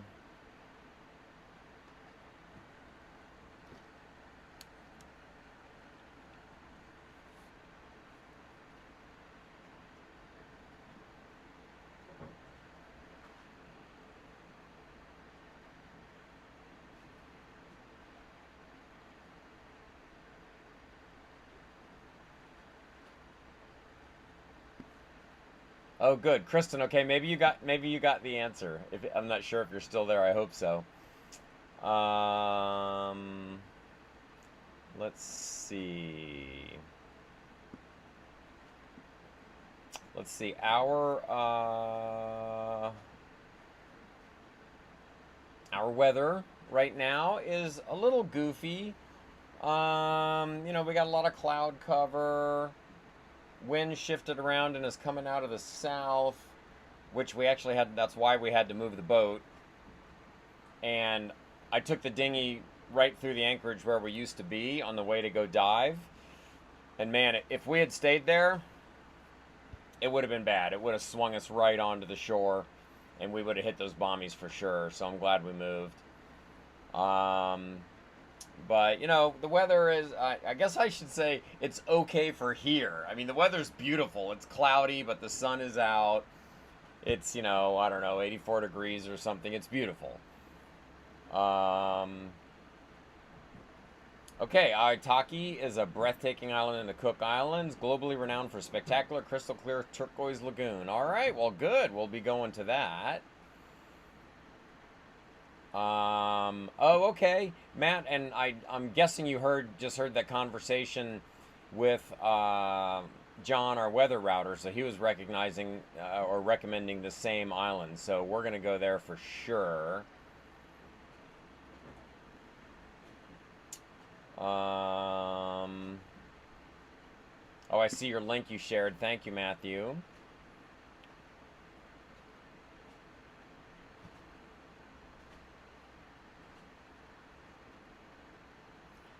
Clearing in with the tribal chief, that would have been cool.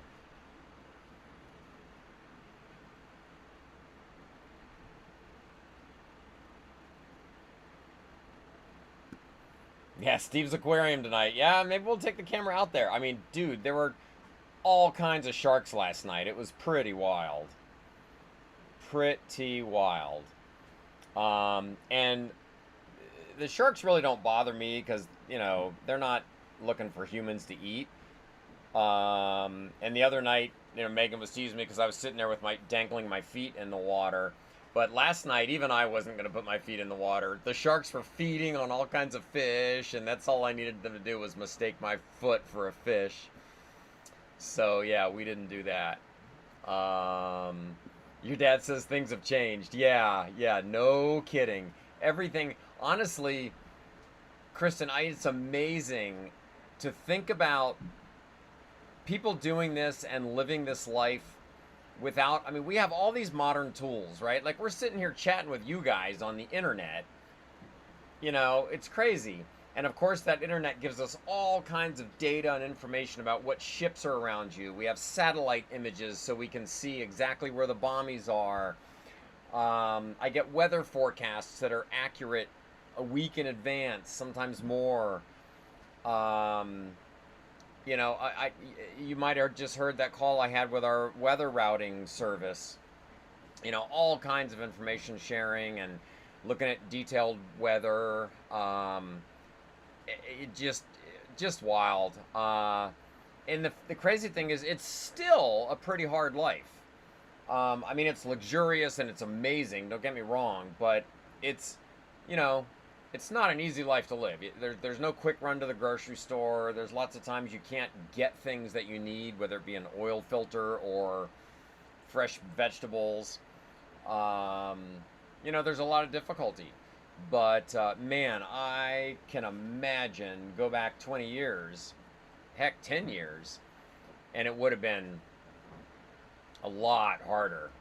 So, yeah, I love that you're just traveling at will. Yeah, that's totally, we're just like, we're like, you know, we literally plan out where we're going to go, you know, a couple days in advance. So we have sort of the broad strokes of the plan, you know, Cook Islands.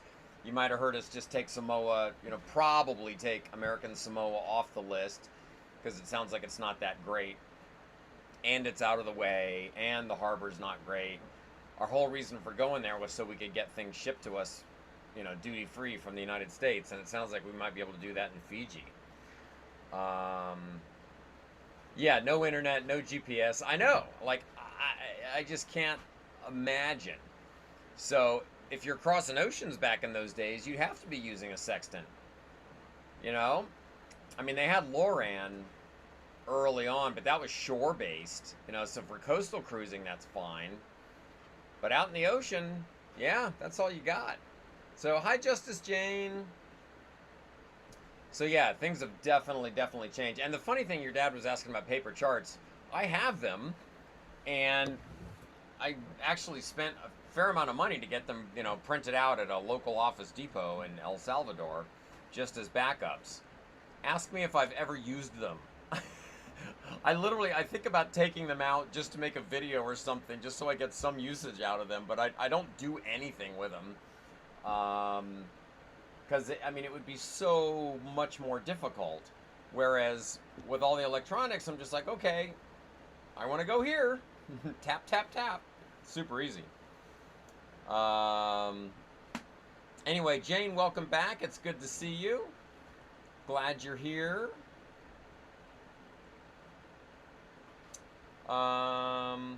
So I mentioned I went diving this morning. I'm gonna have some amazing video footage. Maybe I'll do a whole like little montage about Fakarava because it's a pretty extraordinary place, and we've been here for quite some time now. I guess we've been here a week, maybe longer. I don't know. It's all a blur. But as you may have just heard, we might be staying another half a week, 4 days. So, but we haven't really decided. We're figuring it out bit by bit.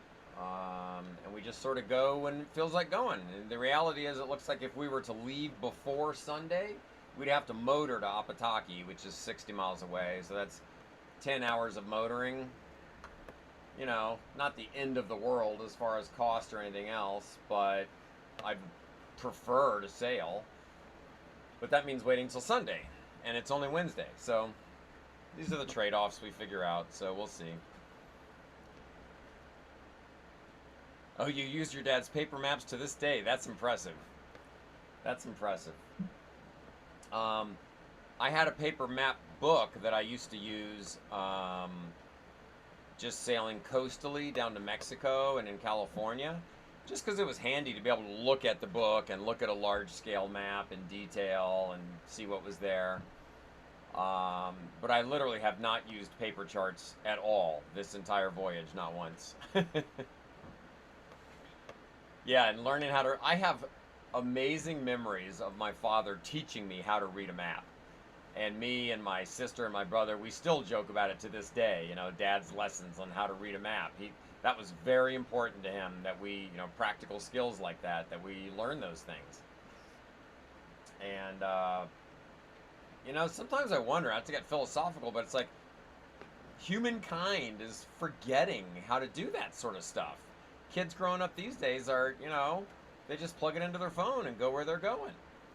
So, I don't know what that means, but we're all old enough that we all had that, what was that thing, the Thomas Guide, and, you know, that I used to keep in the back pocket in my car, and you'd pull it up and look in the index of the streets, and it would tell you the street you wanted was on page 32, grid number D4.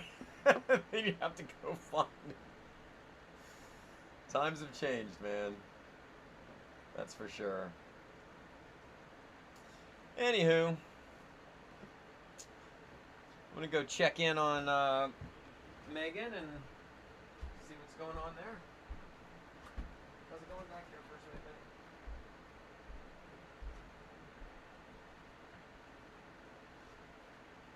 Gotta just keep chicken, chilling. I don't know. He said he was gonna be back to the shop in an hour or so, and he would look for you.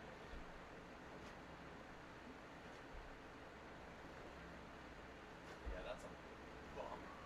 Another thing to lose. It's irreplaceable, but certainly not easily replaceable.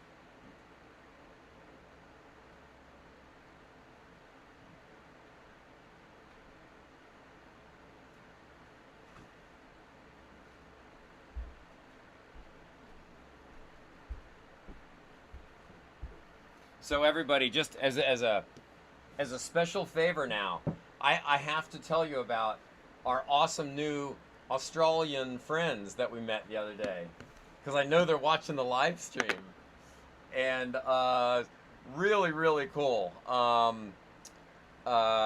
Chris and Sonia, and we met them. They have a Lagoon 46, which is the newer version of this same boat, so a very similar boat. And we actually met Chris. Sonia wasn't here yet. She flew in, but we met Chris at, where were we? Was that at Makimo? Oh, it was in Fakarava. Okay, all right, yeah. It was in Fakarava, but it was down south. So we had dinner ashore, and Chris and his buddies were there, and then now Sonia's flown in. But we had dinner with them last night. We went out and got pizza, which I just had reheated for lunch. But you know, honestly, this is it's one of the coolest things about cruising life is you just meet interesting people, and it's really easy because right out of the gate you already have something in common, right? So we're living the same lifestyle, so boom, you got that to talk about. And you know, we met Chris at dinner, and it was just one of those things where there was like an immediate like, oh, this guy's cool, I want to have a beer with him. And then we met Sonia in person just last night over pizza, and she was super cool, just, you know, easygoing and easy to talk to and interesting and just great people. But since they're listening on the live stream, I should probably say something sarcastic about them, but I'm too busy being nice. But his boat swung around. I actually went diving. He was the guy where you guys might have seen on the stream yesterday. I went over there to dive his boat and dive on his anchor to see where his anchor was. And then I was able to surface right over the anchor and show your anchor's right here and see that the chain was running around a bommy. And then we used that information to kind of predict where he would end up and if his boat was going to be safe after the wind started blowing out of the south and it rotated him towards the shore. Was his boat going to be safe? Important question. So we figured that out, and then we had pizza for dinner last night, and we might do something else today. We were going to try to have dinner tonight, but the restaurant we were going to go to was closed. That's a common thing around here, man. Like, restaurants, all this, it may or may not be open. Schedules are weird. It's hit or miss as far as, you know, getting restaurant meals. You guys have seen how hard, you know, how hard it can be. So, Sharkson, is that you, Chris? Love it. Anyway, so good stuff. Really, we've met so many cool people. And that's the neat thing is I was actually just talking to John, the weather router, about it. Like, you know, we were talking about whether we go do some of these organized rallies where boats get together and sail, and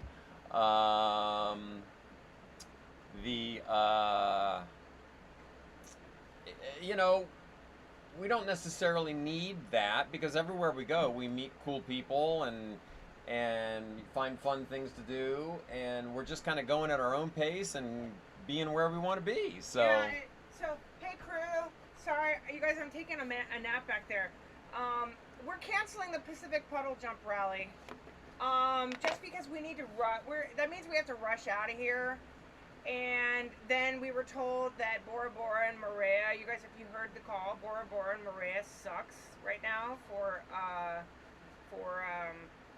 cruisers. They're not very friendly. So we're not gonna be in a rush. yeah, we're just gonna enjoy ourselves and do what we want to do. You want something to drink? Sure, how about a beer? All right. Thank you. So yeah, Chris, Matthew's one of our moderators, and he helps us out every day, and he's Australian, obviously, as you can see. So with his hours, a lot of times he can stick around and do some moderating late at night.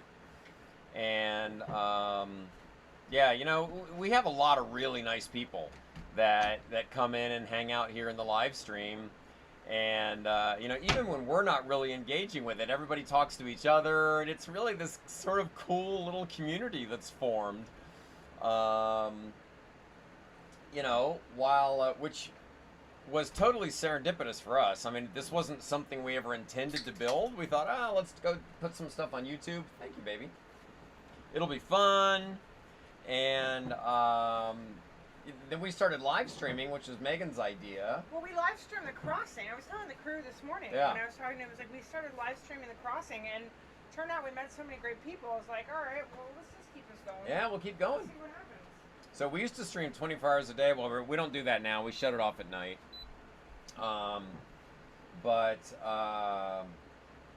yeah, we have great people that stop in every day and chat with us and see what's going on. It's a lot of fun. So.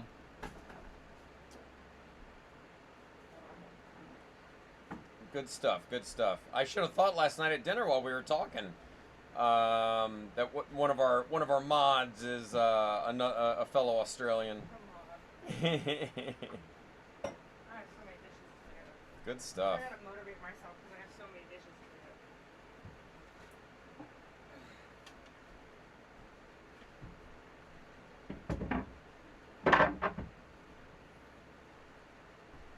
So we're you still want to go down to that little snack place, babe? Well, they stopped serving food at 3. Oh, all right. That was like So much for that idea. Yeah, I mean, we could sit at the bar and have a drink, or we could walk to the bar and have a drink. Yeah. But, I mean, It really is crazy how hard it is to get food around here, especially in off hours. If you want to eat outside of the normal meal times, you're out of luck, man. But we were looking at, there's this little, it's called Snack Elda, and they've got a dinghy dock, so it's a bit of a run down south, not too far, but they've got a dinghy dock, so we were talking about going there, but it sounds like Megan's done her homework and they stopped serving food at 3, no, so. I don't know about Snack Elda. What were you talking about? The restaurant at the hotel that we ate with. Oh, that place. Yeah. I love that little, the beach is nice. Yep. Where you got your flower crown made. Where I got my flower crown made. Yeah, Snack Elda doesn't give any I thought Snack Elda's right here. No, it's What's the name of this one then? snack, I don't know, snack something else. But you're right, I think it is a 4-letter word that starts with an E. And I think it started with an E. I just need to get my money back. I'm a little bit, lethargic right now, and I don't know why. Yeah. This doesn't give any information about their hours at all, but The one you were talking about was not Snack Elda. It was. Oh wait, it's Shay Elda. Maybe it's the same Elda. She's totally the same person. Elda's like the mogul. She's got the Shay and the She's got a snack. whole, she's got a whole, like, All right, empire. get it going, Elda. I think Elda's related to our cute girl. Yeah. Probably like her cousin or something. What was she pronounced her name, and I was like, I could couldn't even not. repeat it. No. But she's definitely the best looking girl we've seen on the island. We finally met the. Oh, our babes are sitting back there. You guys, if you guys want to watch the mass cam. Are they topless? No, but she's. I mean, yes. You guys in the mass cam are Norwegian bikini babes. They're in the water. I hope they don't get eaten. Oh, she's wearing a top. The one facing us, but the one that just. There's three. See, she doesn't have a top on. Oh, hey. Oh, no, she does have a top. She's got a G-string on. Should I get on the boat PA system No, and Steve. take your top off? No, Steve. No. I shouldn't do that? No. Gosh, Megan, you're no fun. I mean, listen, we don't want to be the creepsters. Can you imagine being the creepsters in the mooring? Like, oh, that's some Tuesday. We sure seem nice. I got a string of beads for you.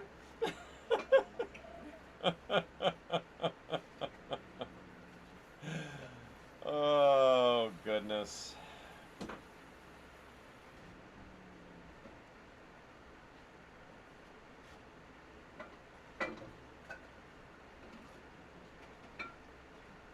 I gotta get my pet back.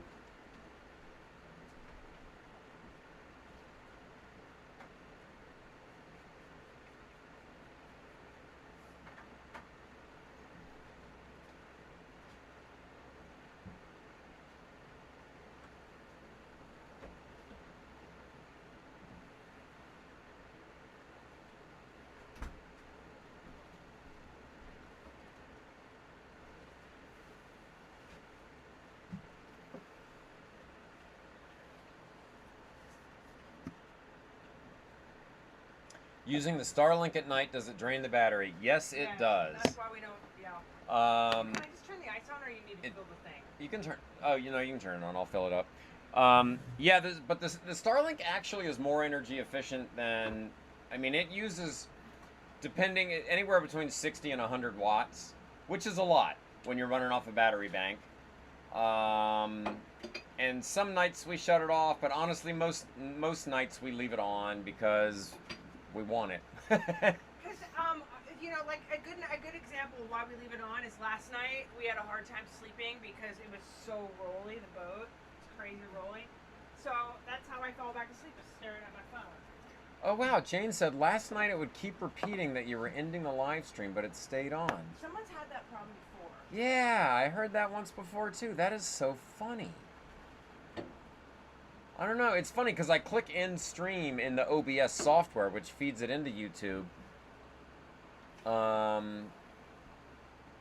If I went to YouTube itself and clicked end stream, it would certainly do that. But yeah, I don't know. I mean, OBS has been glitchy a couple times now. Like you guys see the cameras freeze up and things like that. So... Yes, that was totally a New Orleans reference. Good catch, Kristen.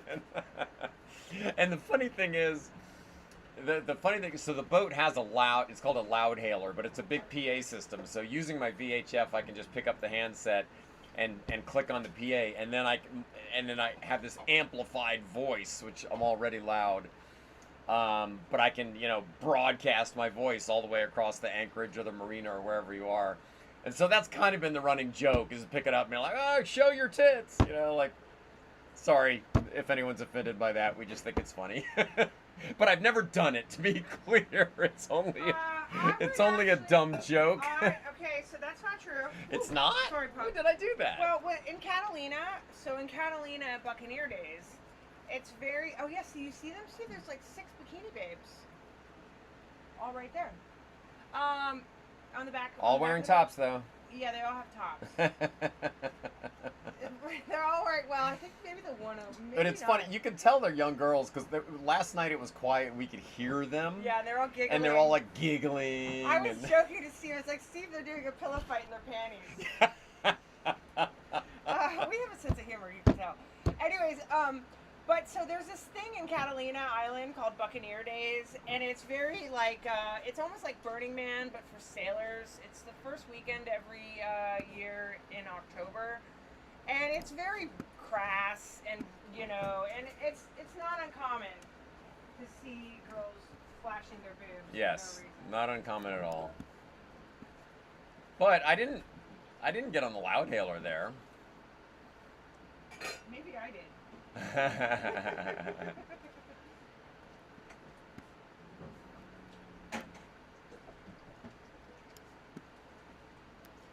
Well, that was actually a funny thing. You get in the dinghy and go around the harbor cruise there, and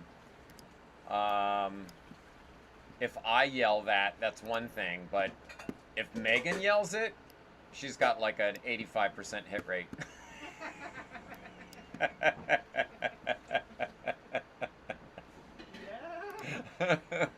If I yell at him, a creepy old man. Oh, we're gonna get ourselves in trouble talking about this. Yeah, let's. Why did Megan and Steve get canceled? Yeah, exactly. Why'd they get shut down off of YouTube? I don't know. The world still needs a sense of humor. We're joking, everybody. I don't think anybody that's hanging out here is not offended by that, us joking around. So.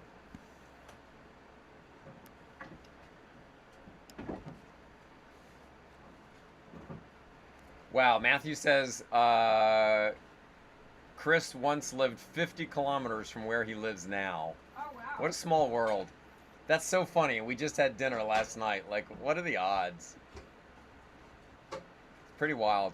I guess the odds are better than you think, you know? Like, yesterday we had that dinghy come by, and there were our friends, not our friends, but they live in the same town, Manhattan Beach. They go to the high school right from my house. Yeah, he went to the same high school my son went to. And my parents went. And he was in his 30s or 40s. Yeah, that's right. That's right. I forgot about that. Megan's parents went to high school there. My son went to high school there. He went to high school there. And he had heard that we were from Manhattan Beach from another cruiser, and so he stopped by to say hi. Manhattan Beach is not a big town. It's 30,000 people, I think. So it's not tiny, but still pretty wild. Pretty wild.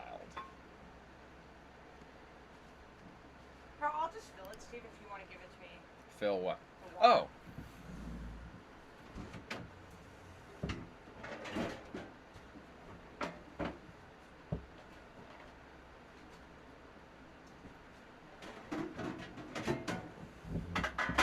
I finally got all my papers.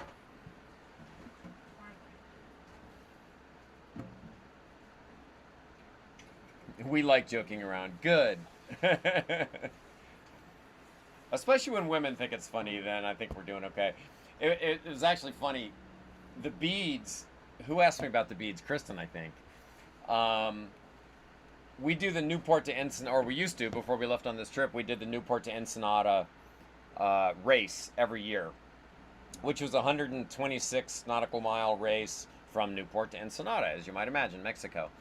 And so last year we made a whole bunch of beads with a big Some Tuesday medallion on them, and they were just like the New Orleans beads.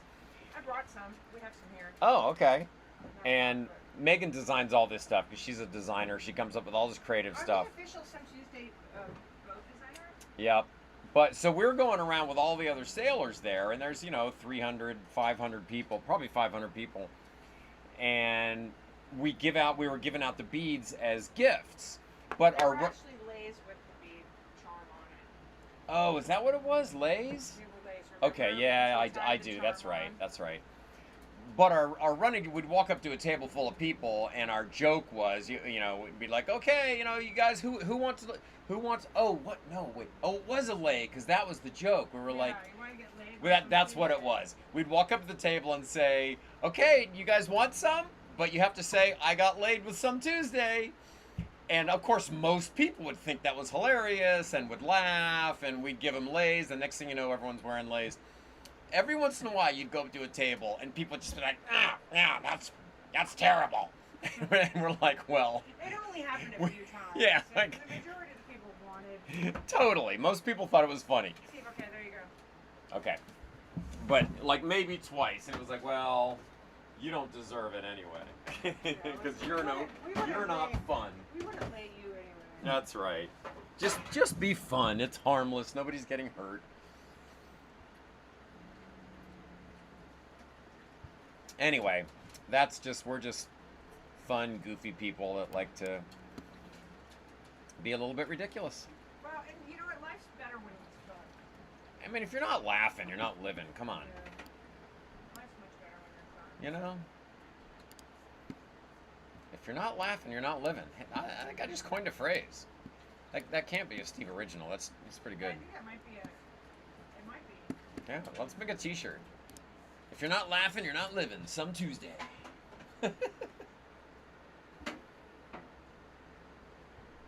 By the way, Chris, if you're still listening, our chain is definitely wrapped around a bommy over here. We're like, just like you were, we're like 90 degrees from our anchor now.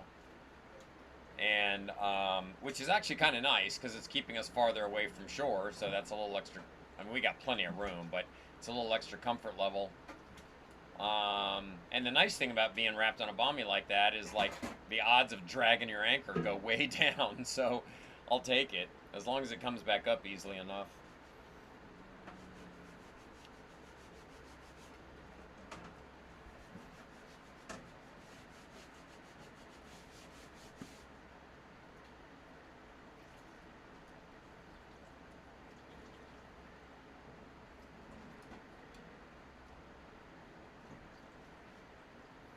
Ooh, wow, Jane, Megan mentioned that to me yesterday. I think that was the one you were talking about, babe. Right.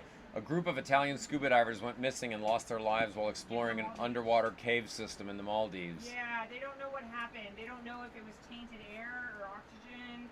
They're trying to find it. And they were like professional. They were like professionals that knew what they were doing. And he was a guy who was like a professional diver, and his daughter were part of the team. Wow. Like, you know what I mean? He and apparently he was such a good diver that he gave his daughter like incompetent equipment. Ooh. So she went down not with like total, and the whole story is like insane. I mean, they have new things developing all the time about what happened, but they're trying to figure out what happened because they just discovered all these bodies. Well, diving in caves that's a whole different level of risk. I've done it a few times. It adds a level of risk because you're diving in the open ocean. If something goes wrong, you can always swim to the surface. You know, like you can literally ditch all of your equipment and fin your way right to the surface as long as you exhale so that your lungs don't explode. But in a cave, guess what? Not anymore. You're now in an overhead environment and there's no way to go up. You have to go back out. That's why people go in with cave reels, for example, where you're paying out line the whole way. Or some established cave systems have line running through them that you can follow. And interesting, I was in, it's called a cenote in Mexico once. And there are places where you can surface and it's a pocket of air. So you surface and you're now above the water, and we would come up and above us is a dome of dirt. So you're looking at the underside and there's tree roots hanging down from coming through the dirt, but there's enough of an air gap, there's enough of an air pocket there that you can actually surface and hang out and look at the dirt and take the regulator out of your mouth and breathe regular air. Now, the guides that we have knew where that was safe to do. But the scary thing is, if you surface into one of those air pockets, they could be full of carbon monoxide from volcanic gases or whatever. So people surface, carbon monoxide is odorless and colorless, and you're sitting there going, wow, isn't this cool? And next thing you know, you're dead. So it could have been that. I don't know. I don't know anything about it other than what I just read. But scuba diving is one thing. Once you're in a cave, you're in a whole new level of risk. Nick Sternal, welcome aboard. Welcome back.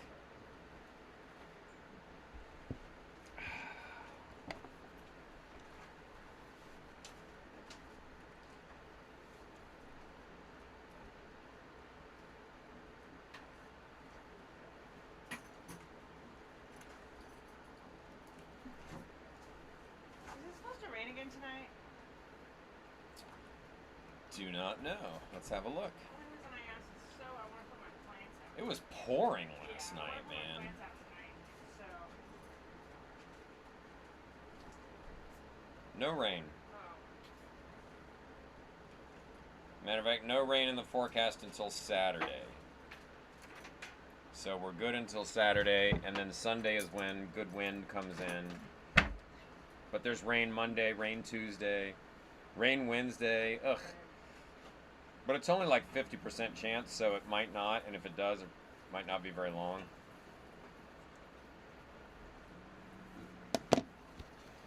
Cheers, Nixternal. Just cracked a PBR. I'm stunned. Stunned.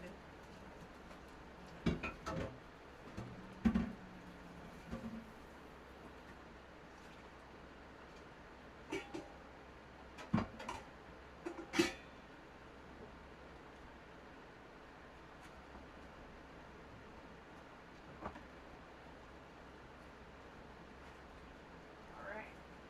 Sweating up a little bit. That'll make me feel better.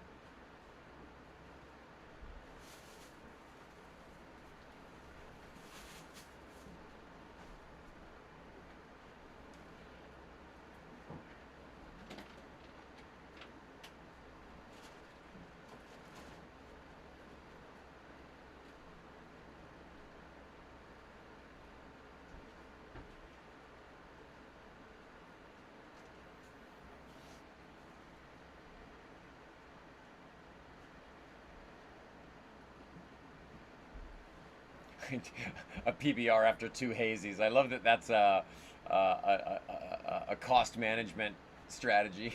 That's funny. It's funny because this is basically a PBR. These things, it's like once you're out of the United States, you're not going to find IPAs. I literally haven't seen a single one anywhere. I'm trying to remember if, like, in El Salvador in the Walmart maybe, but even then I don't think so. But there's craft beer is apparently a United States thing, maybe Europe You too. didn't see any But PBRs. like everywhere you go, every country, every place has their own versions of, you know, some kind of a lager.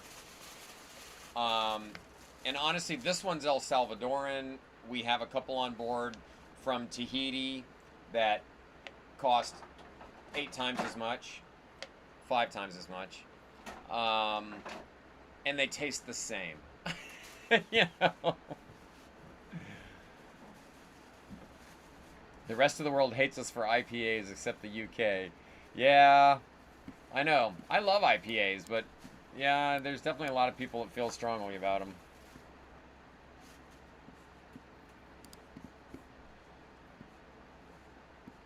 But yeah, you don't find them. That's for sure. Do you mind me asking what role you did in the Navy? I don't mind at all. Although I'm sad to say I didn't do anything in the Navy. My father did, and that's probably what you're thinking of. But it's actually, I don't have very many regrets in my life, but having not served is one of them. And the story behind that is when I was graduating college, my dad helped arrange it. My plan was to enlist in the Navy, go to OCS, and then go to flight school because I wanted to fly. And I let a woman who would later become my first wife talk me out of that. That's why I'm so cool, everybody. Yeah. That's why I let Steve be Steve, because he's had a lot of these women. Yeah, well, and honestly, that like turned into a rule that I didn't always enforce, but is like, if whatever woman you're with, and if you're a woman, this goes for a man too, if they aren't supportive of your dreams and what you want to do in your life, they're the wrong woman. So anyway, I did not, but my dad was a retired captain. He flew he wasn't the pilot, he was the third seat, and I always forget what that was called, the flight operations officer or something. But he flew the E-2 Hawkeye off of carriers in Vietnam, so it was pretty badass. And he was the third seat guy, so he basically sat behind the pilots with the radar, and he would identify the bogeys and tell the fighter pilots, you know, who to go kill. And then when he retired from the Navy, he was in the Naval Reserve until he was well into his 60s, I think. And then he retired from the reserves. But from the time he retired from active duty, he was a defense contractor and worked on the same aircraft that he had flown. And so we actually have 8mm home movies of fighter jets taking off and landing on carriers that he shot, you know, with his own little 8mm camera in like 1971 or something. Pretty wild.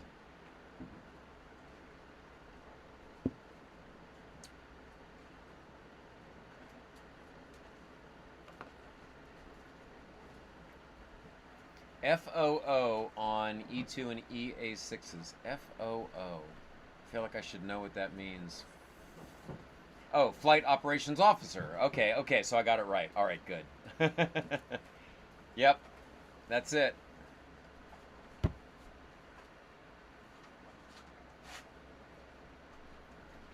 Yeah, good stuff. Dad was a good man. I miss him every day.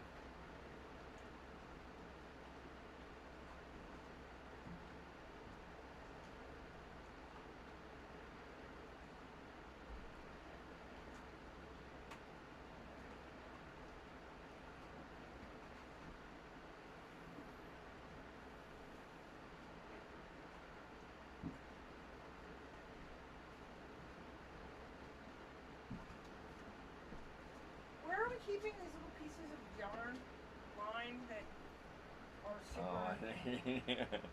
Yeah, because I'm gonna at some point. I'm gonna. Yeah, Have you seen that white line with the red fleck? Now I can't remember what I wanted it for.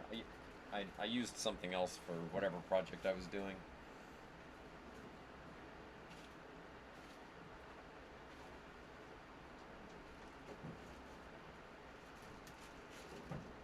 Small boat unit, that's cool.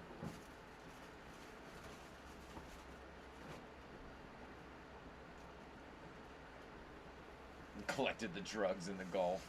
That's hilarious.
Well, Chris said that restaurant's closed. Everything's closed. I know. I mean, the pizza place is open again at 6:30, I guess, but Oh, I think that's so. it.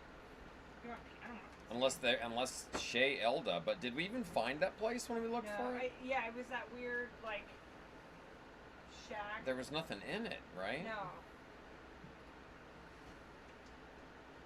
Yeah, I don't It's think. all good. Yeah, I don't think we really have any options. That's strange that the beach restaurant, did we try there? Beach restaurant. Not beach restaurant, the hotel. Oh, the hotel thing. No? Don't, I thought you said they close at 3. Well, the snack does. No worries. I mean, I don't really care. You want to try to go there for dinner? I don't really care.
port aft shower, right? You said was not working. Mm-hmm. It's cranking. Oh, it was? I mean, there was no water draining from it, so. I filled it up and it pumped it right out. Right, then maybe it's user error.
Hey Steve, confirming that the panel in the shower is ripped out, right? The panel in the shower? Yeah. Okay. I think even though I did mine anyway, I think I need to go back.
Okay, park it.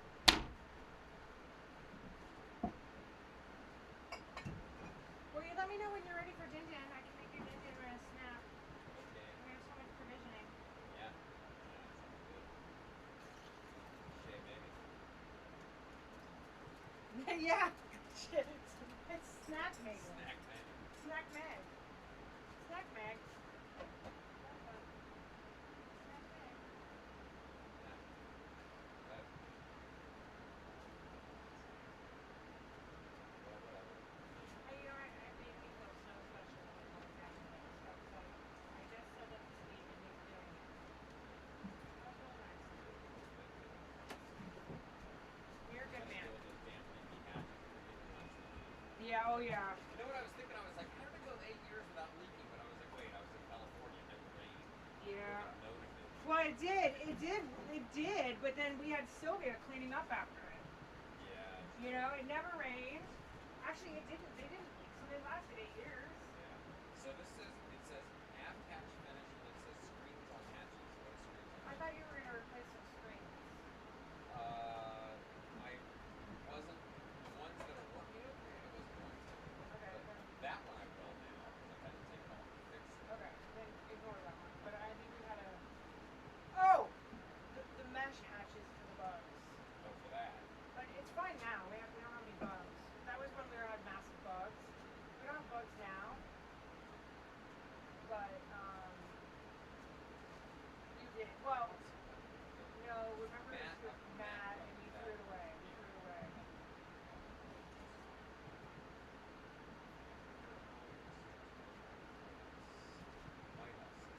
I think he didn't. I think the conversation we had was he was looking at replacing the big thing. He didn't order it.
Yeah, don't you want recognition for it?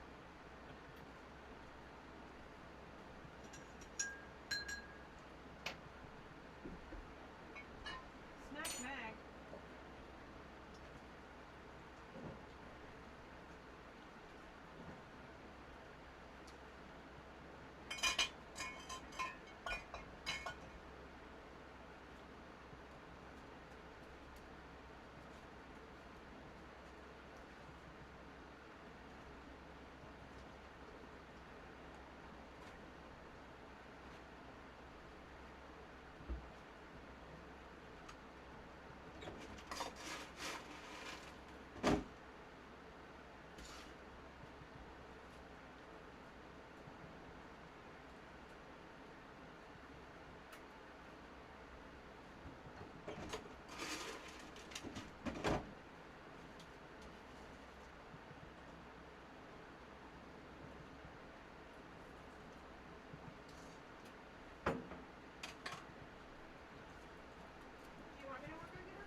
shoot up front in outfits and stuff.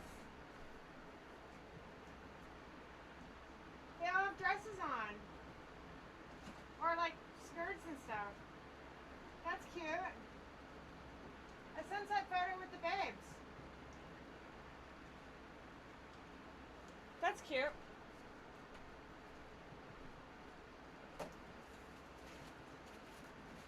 Sunset photo shoot with the Norwegian bikini babes.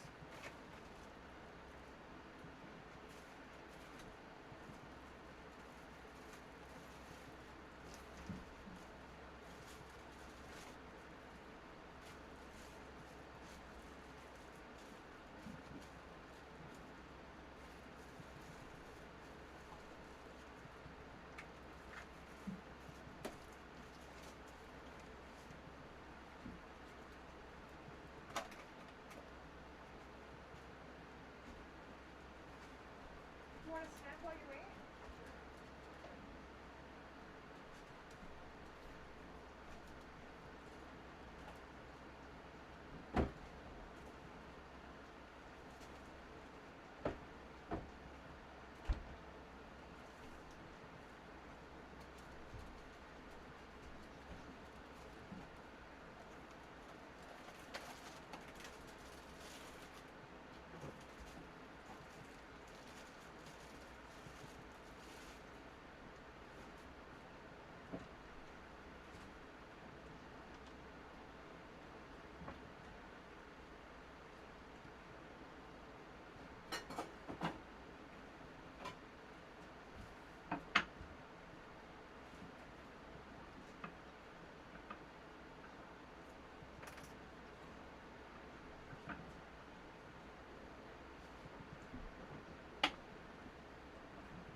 It's Snack Meg, Steve.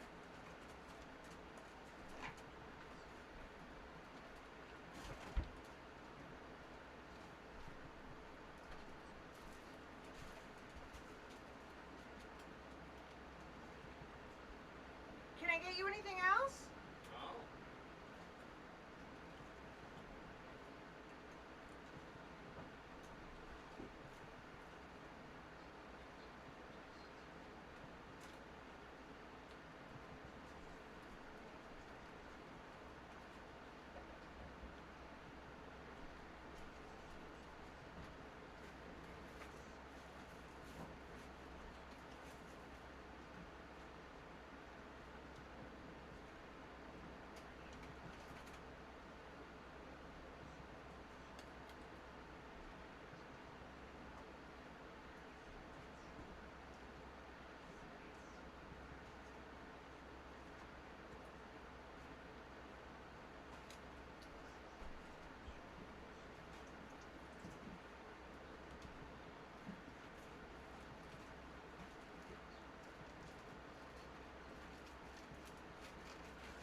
Wow, it's really moving around.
There's gotta be some old rich dude with all those babes, Steve. Steve? What? I said there's gotta be some old rich dude with all those babes.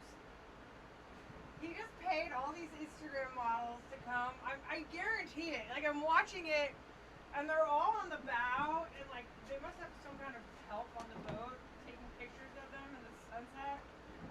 Oh yeah, they're totally all good. Oh yeah, you're missing the photo shoot. Now I'm just curious. I haven't been creepy yet. I'm gonna grab some. Oh yeah, you gotta get the. They might not be hot. I don't know. I mean, you can see them from afar, but.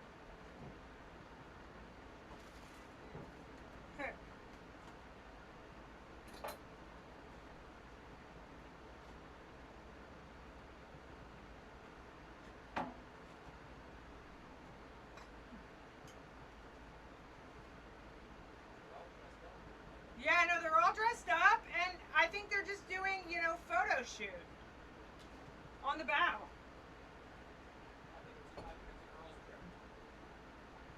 That's my theory. It's a girls' trip. I don't see any dudes at all. I think it's a girls' trip. Maybe. Like maybe they have a hired captain. I feel like I saw a dude yesterday. But it's got to be some old rich dude's money.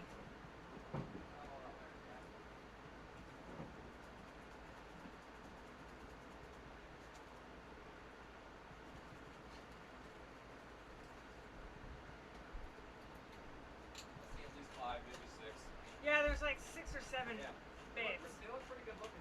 Yeah.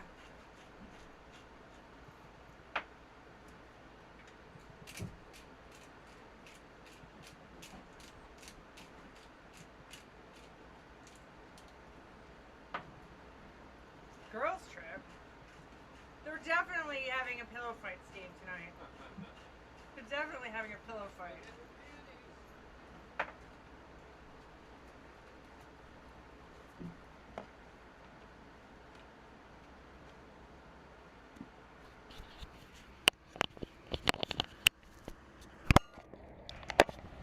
Hey guys, so Steve and I were just commenting and we realized the microphone is off, but our Norwegian bikini babes are at the front. I don't know if you guys can see it. They're doing like a little impromptu. They all got dressed up and they're doing some kind of like photo shoot on the bow. Steve was like, I haven't been creepy guy this whole time, but he got out the binoculars. He said, yeah, they look pretty hot. But they're all just chicks, and I don't know if you can see them in the front there, but they're all just doing like some kind of impromptu photo shoot on the bow of the boat, and this with the sunset in the background, or that was the sunset. Steve said when the binoculars they look pretty hot, so I take his word for it. He's got good taste. Steve, you have good taste in women. I said, Steve, you have good taste in women, so they have to be hot. But,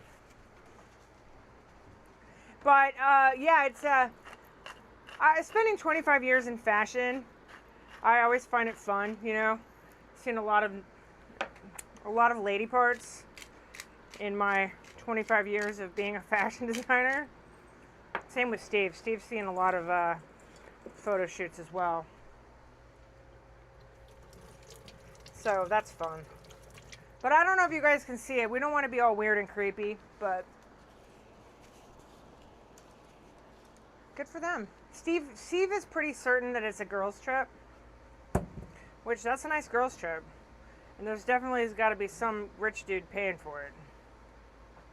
Because that's a nice girls' trip. Or their husbands, yeah. They look a little young from afar, though, to be married.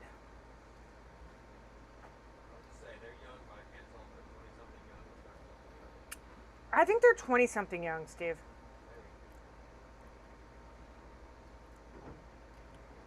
I don't know. I can't see well enough to see what they really look like. I mean, I can see enough to see that they're thin and have nice hair. Steve said he can't see well enough to see because he's old, but he can see that they're young or that they're thin and they have nice hair. That's what Steve has to say about the Norwegian bikini babes. They're thin and they have nice hair. All right, the captain has spoken. Nice hair.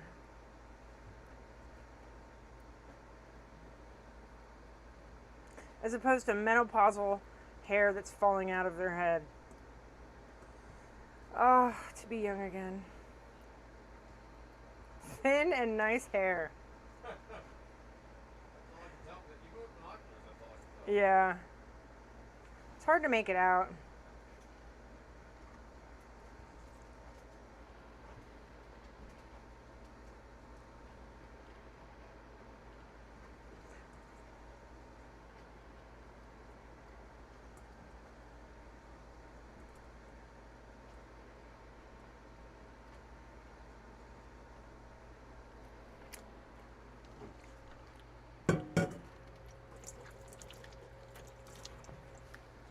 Thin and nice hair.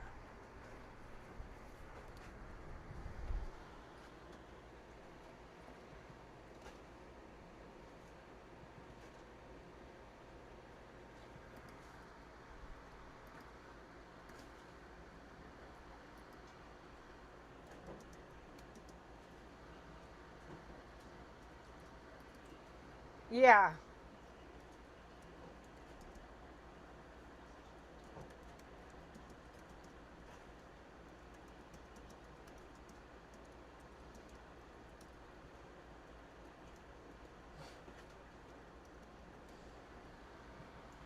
Yeah, I mean, I don't know if you can't really see it in the mass cam.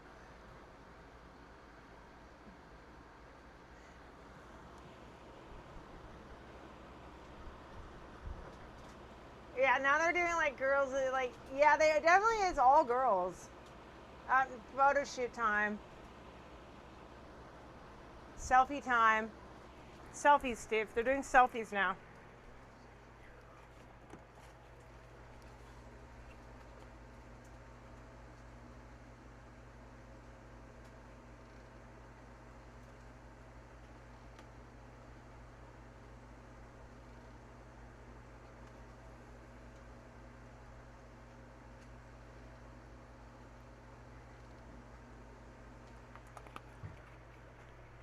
Steve at this point couldn't be bothered because he spent so many years in fashion photo shoots.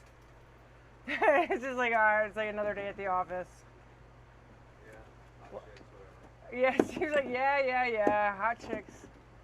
Yeah.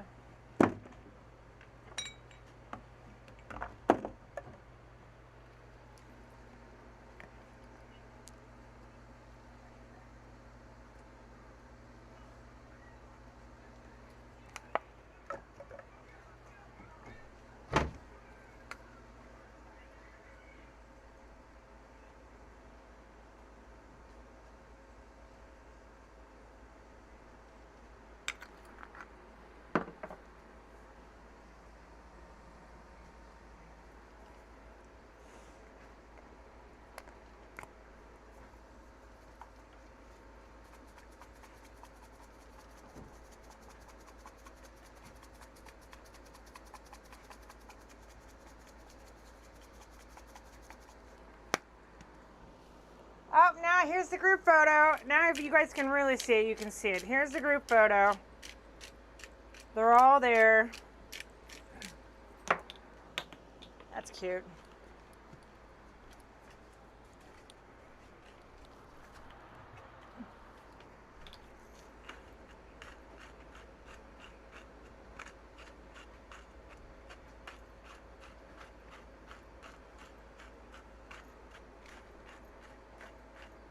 All right.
Oh wow, you took that down. Yeah. Wow. Yeah. Are you gonna have room for dinner? Oh yeah. Okay. You ate that and like there was not even crumbs left. Did you lick this board? It was good. All right. Captain Steve's crushing life right now.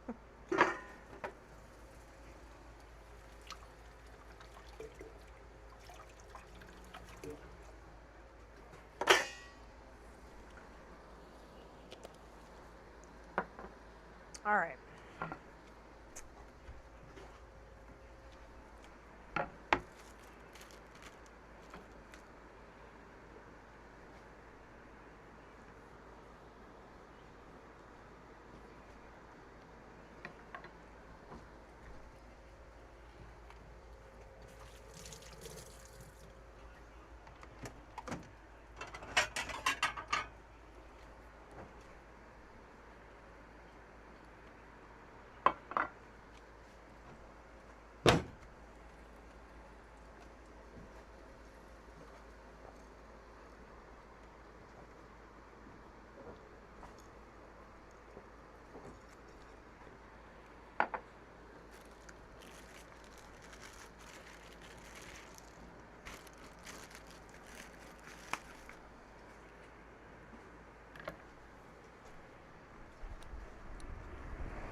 We're all out of onions, Steve. Sorry about that.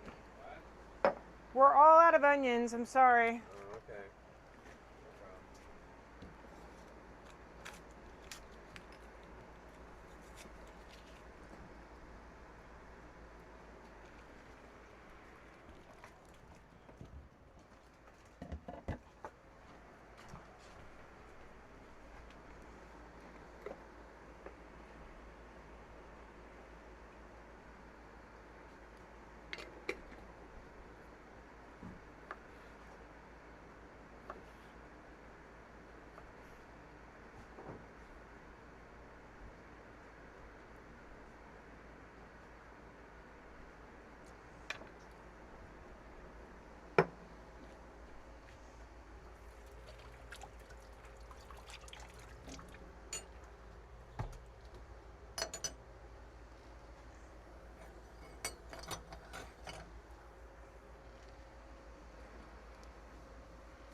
feet. Feet. Meg snack. Snack Snack Meg.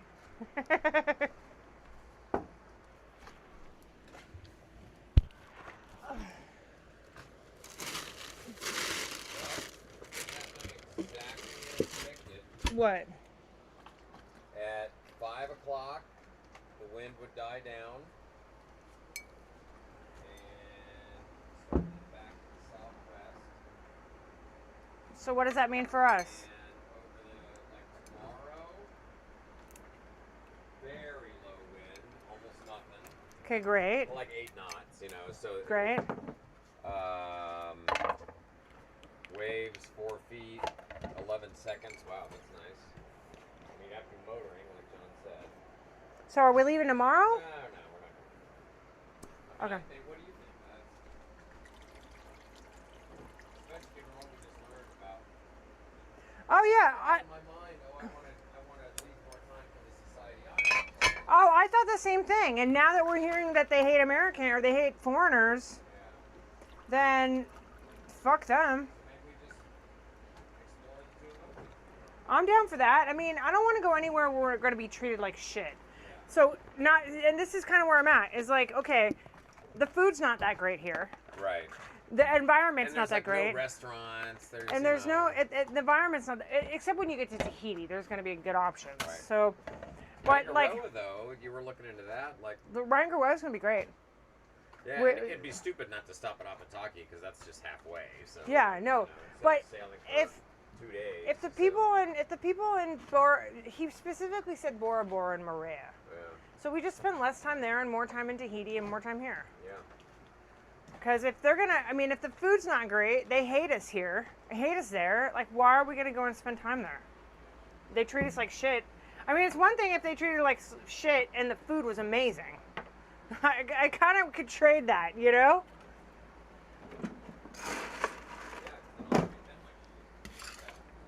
Well, Steve, when you sip this down, and then I'm gonna put some more ice in it. It needs more ice. All right. Sorry, I hate to have to make. I just filled it a little too high. Oh. Oh boy. So if anybody's just now logging on to our live stream and they want to know what we're talking about, we had a call today with our weather router. And our weather router, it was pretty much just kind of talking about, okay, what's the plan now that you guys are in the Tuamotus? You know, what's the plan? And we came to the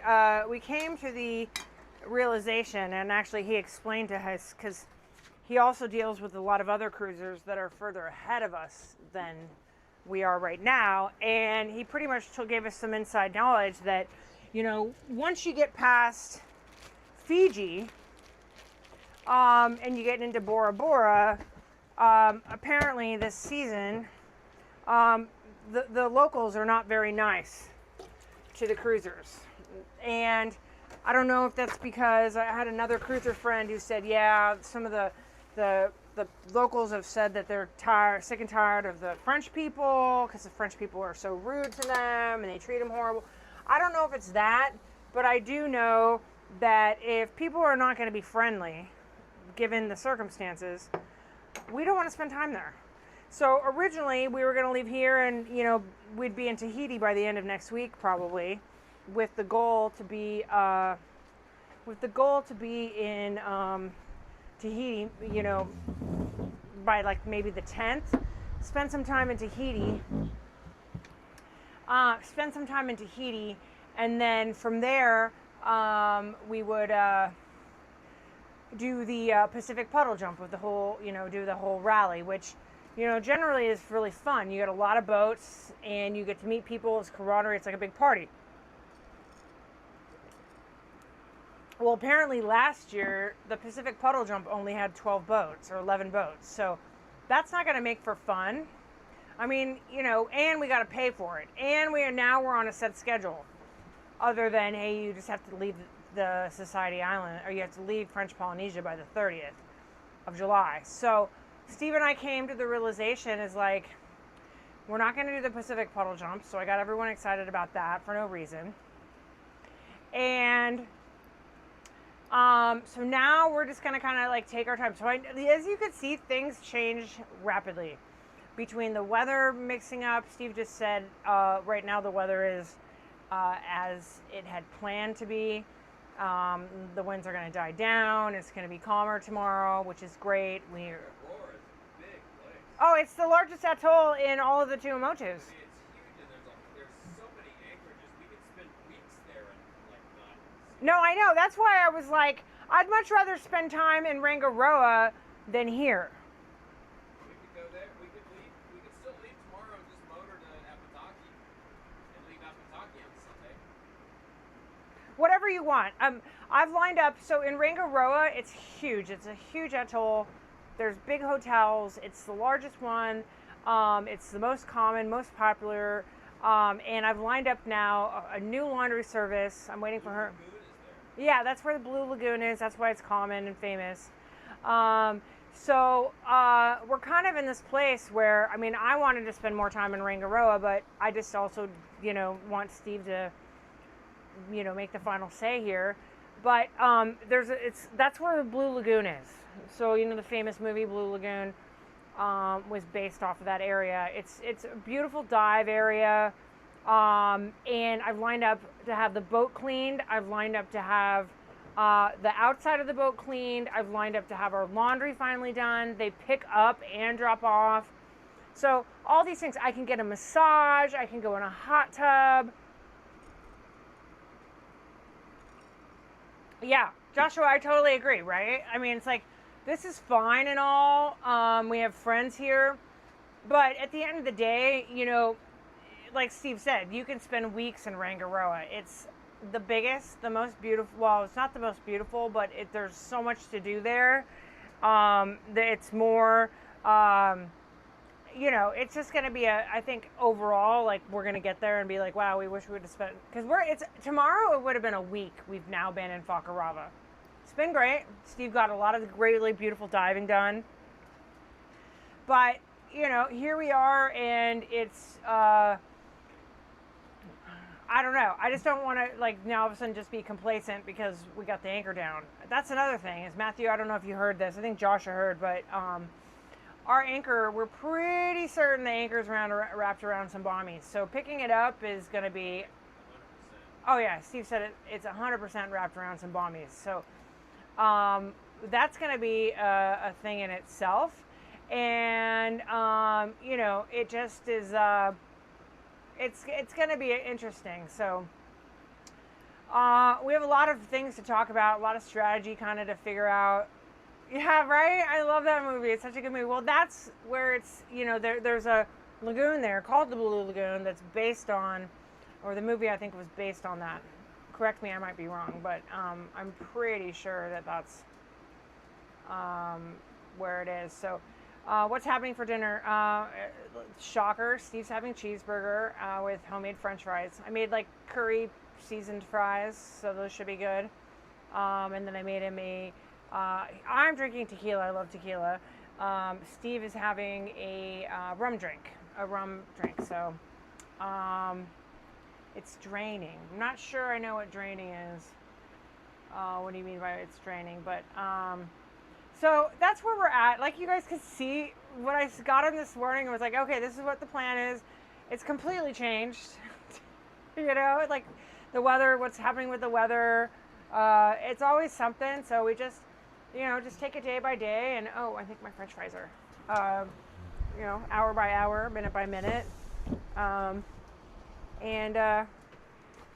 let's see what's happening with my French fries. Dude, these look good, Steve.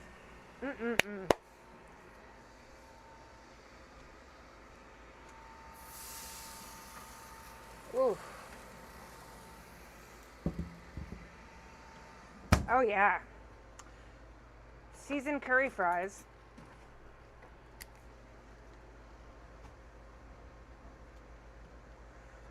So that's where we're at, guys.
Yeah, Steve, that's why Ranger Row is so popular, because it's so big, and that's where the famous Blue Lagoon is. Yeah. Driving- We just leave to, like, tomorrow we fuel up and GTFO and head to Apataki. I mean, that's halfway there, so it'd be stupid not to stop for at least a night. Whatever you want, Steve. I'm just. Whatever I want? I'm right now. I'm Snack Meg. Yeah. But whatever you want, I don't even feel the need to dive again. Like I did the dives, they were awesome. Why wouldn't you go dive in the Blue Lagoon? Well, exactly. I mean, I'll dive there for sure. Oh, okay. Oh, dive here again. Right. Gotcha. I mean, it's famous. I'm dying, Steve. I just really I'm excited to go and get my in the hot tub. I'm excited to be in. Can you hear me? There's a hot tub? There's all these hotels there. Oh. There's like big hotels there Oh, with hot okay. tubs, massage. Yeah, let's go. I think there's cupping and acupuncture. Let's go. You know, I don't know.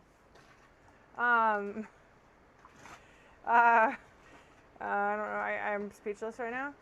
Yeah. She lost her ability to speak. I did, folks. But there's, it's get our laundry done, get the boat cleaned, get the hulls cleaned.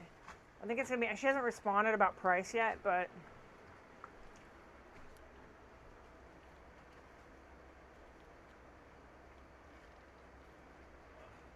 I mean, I'm bummed. I wanna have. Let's have a look at Captain Steve's aquarium. Yeah, I'm bummed. I wanna. Before we sign off for the night, if it's any good, we'll share. I wanna hang out with our friends again, but I mean, I like them. Invite them over for a drink. We could. I mean, the boat's a mess. Huh? The boat's a mess.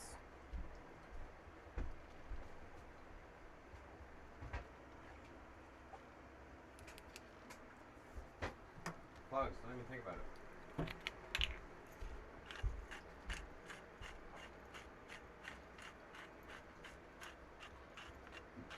Nobody down there right now, but I think the lights bring them. Yeah, no, give it a minute. Give it a minute. So what time did we leave here? At 6:30? Yeah, it took a good hour. So Steve just turned on the aquarium, you guys. You inspired him.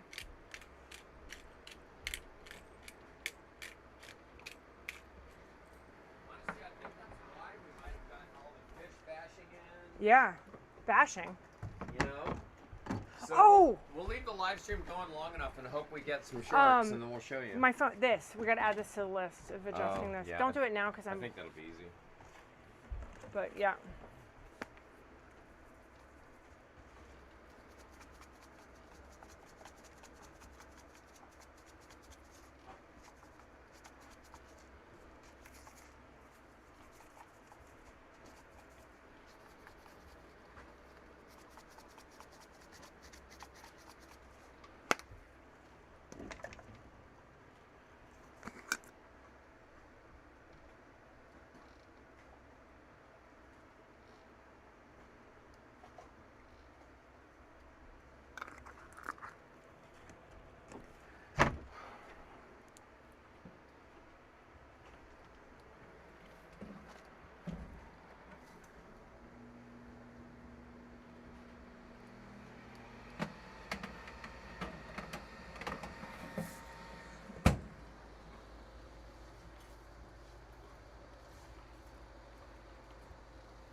Do you turn the anchor light on, Steve? Okay. Hi, Pugs. Yeah, I don't know if you guys heard, but you inspired Steve.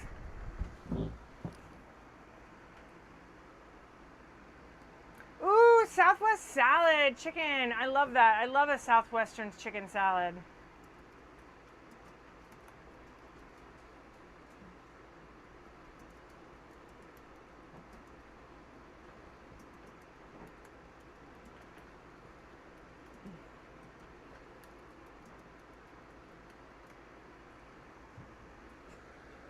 Um,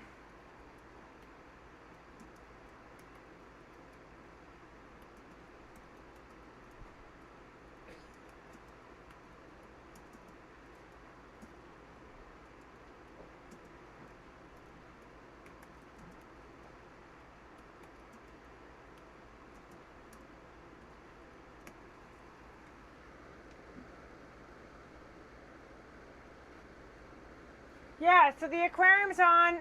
Steve and I think that it's going to take a little bit to get it going. Last night we turned it on about this time, and by like 6:30 is when we had all those sharks feeding. So we're just going to be patient. We're going to wait. Once we hear the bashing, we'll get that rolling. But I'm pretty sure we're going to have. I don't want to jinx it. I'm pretty sure we're going to have an awesome night. Yeah, I love a Southwest chicken salad. I'm like, I miss salad. That's the one thing I really miss that I used to eat of like every day. I love salad. I love lettuce. I love vegetables. Really good. And there's been, you guys see it. Like we ate potatoes. There's no vegetables here in Polynesia. So it is what it is. I'm going to look back someday and be like, it's fine. I could go without salad for some time because I got this wonderful experience. But I love a salad.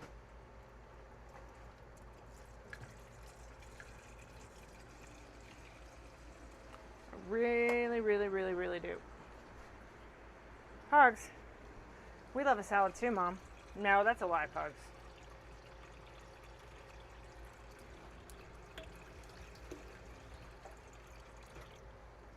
There you go, monkeys.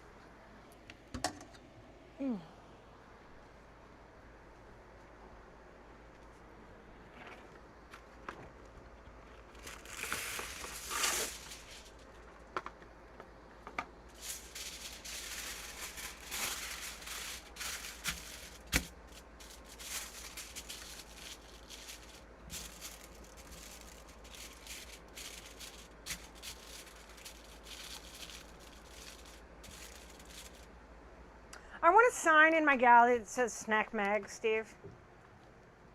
I love it.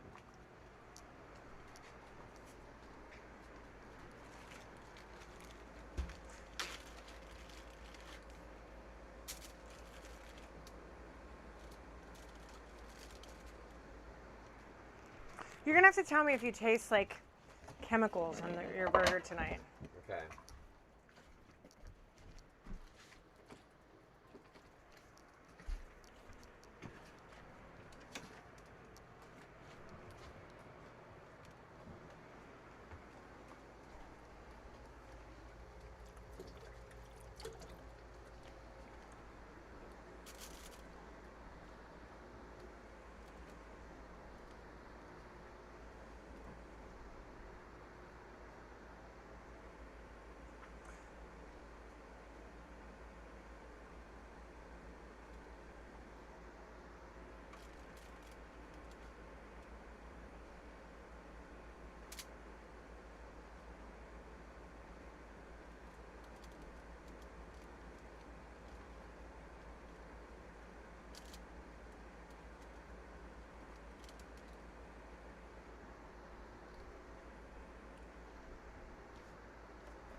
All right, I think I might make some more fry sauce. That was a hit. Or at least I enjoyed it.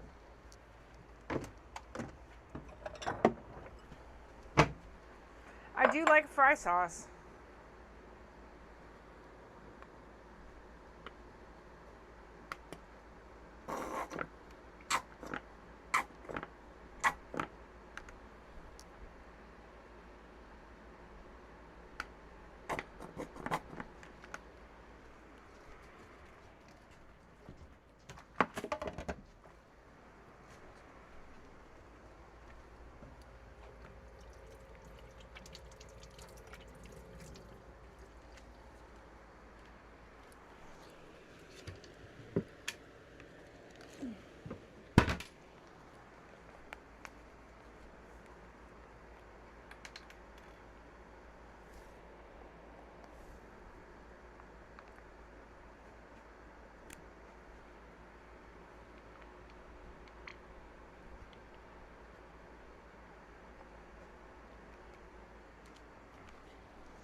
Gone through a lot of bottles of stuff today. Yesterday was a lot of cans, today's a lot of bottles of stuff.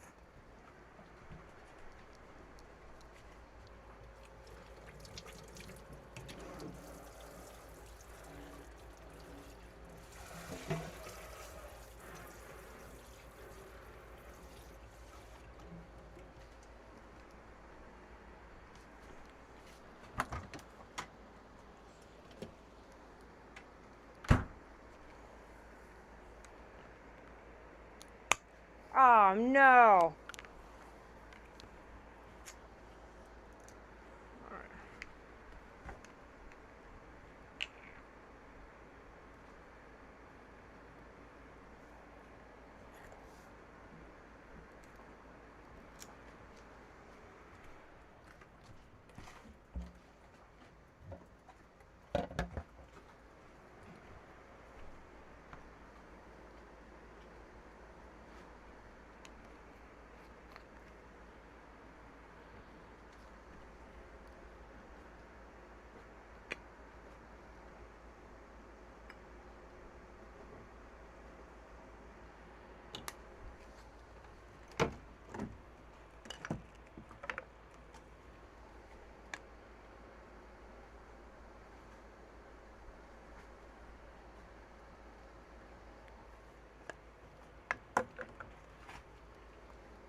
The breeze feels great.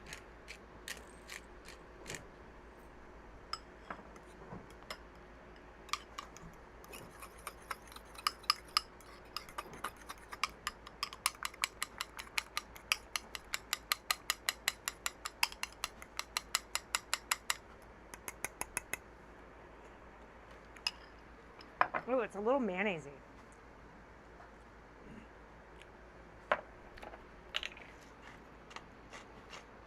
Maybe that's just not good mayonnaise.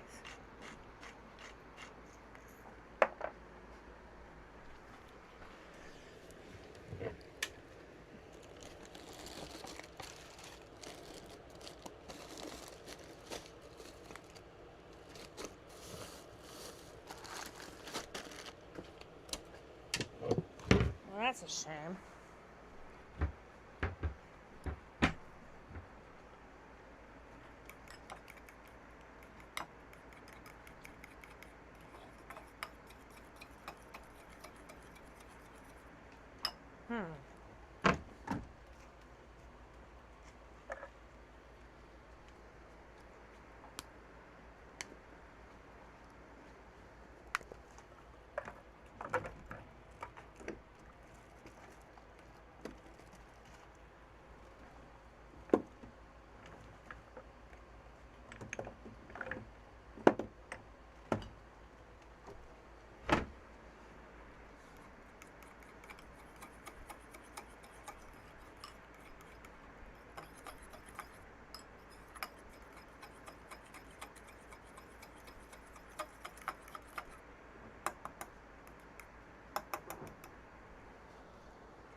The pickle juice. That's what will make it amazing.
you doing there, dialing away? Right in the Oh, review.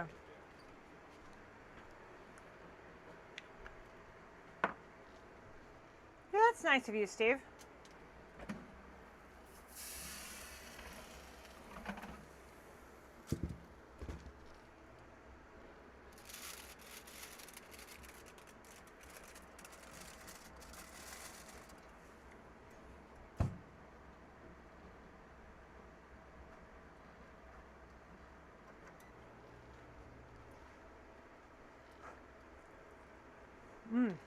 Oh, yeah.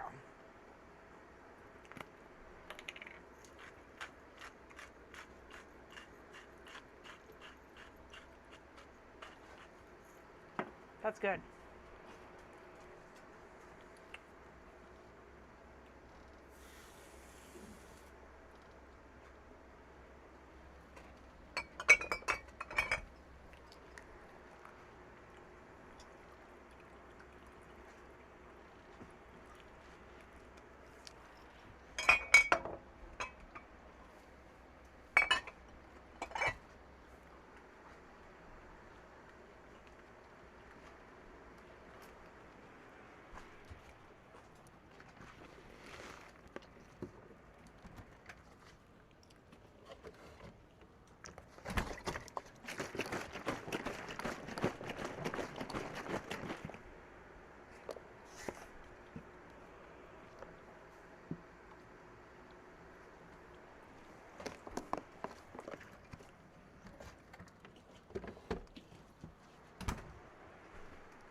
Beep, beep.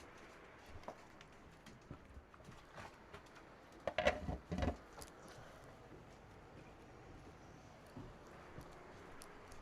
me a fruity cocktail, but I love making you anything, Steve.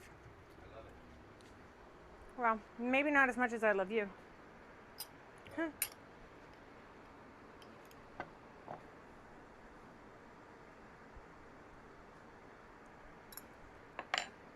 All right.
Sorry, buddy.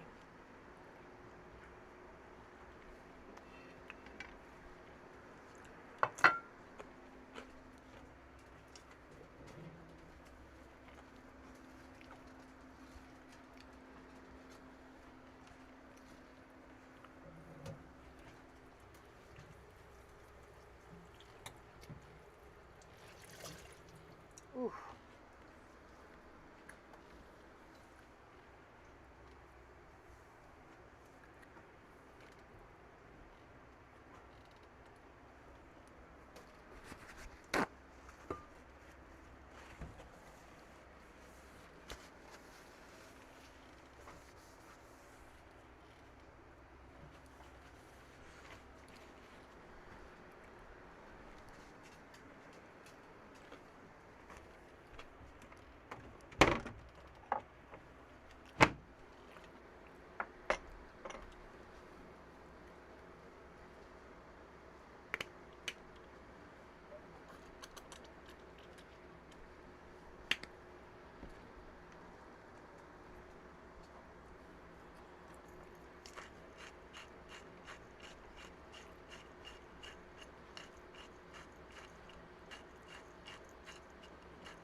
Here's some ketchup with some salt in it.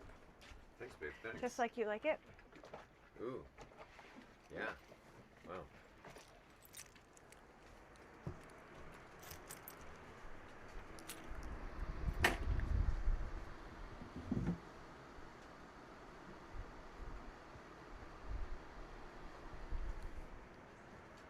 How are we doing back there? We have any creatures? Oh, the fish are out. All right. Yeah, they come. And the leopard sharks are feeding on the bottom of the boat. Please clean it. Sorry, zebra sharks. All right. We're off to a good start.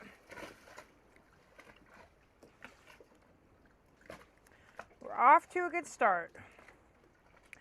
Now let's just wait for the biggins to come. There's like 7 zebra sharks feeding right now on the port hole. That's great.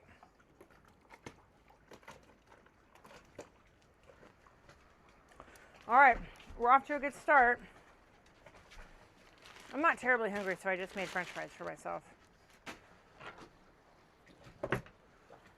Frites? Yep, frites. Frites. Right, pugs? All right. Burger in, okay, burger in what, 4 minutes?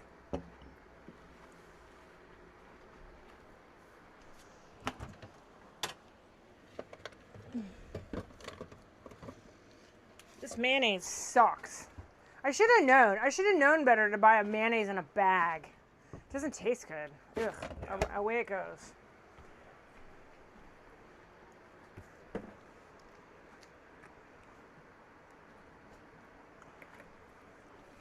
Frites.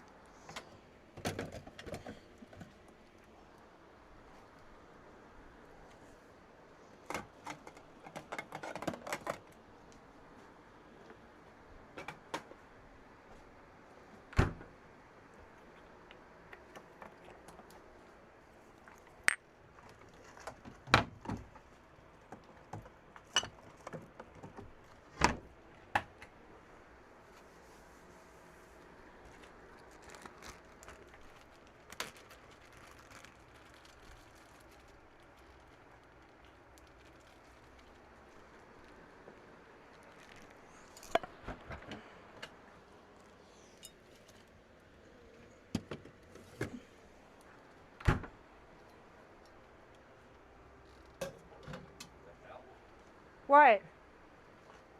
What's wrong? What's that? Am I calling you? What is that? It's my phone. That's your phone? You're calling me. You called me on the regular phone. I don't know how I did that. All right. That's your ringtone for me? Yeah, because you're the king. Okay. The king has arrived.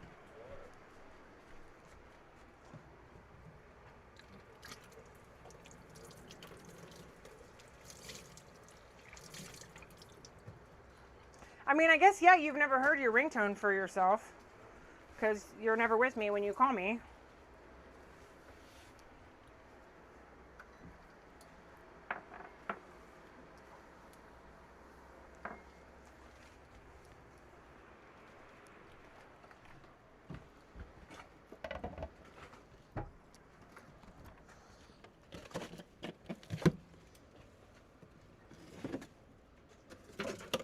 Oof. This freezer up here is frozen.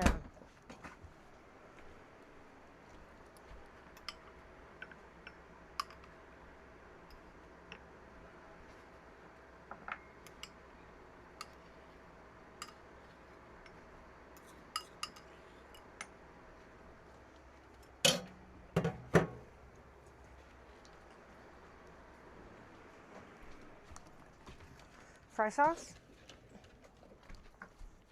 Yeah.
Buddy.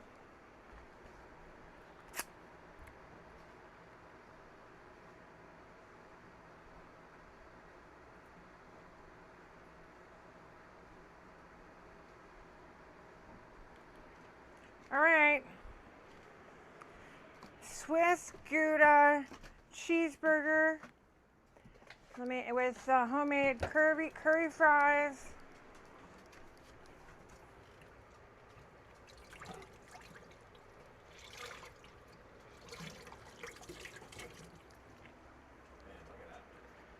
Let me give you a fork, just in case.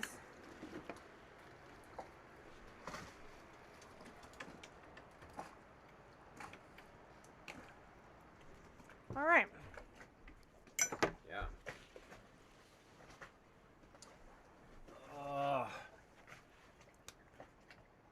Heavenly Father, thank you for this food. Thank you for this wonderful day.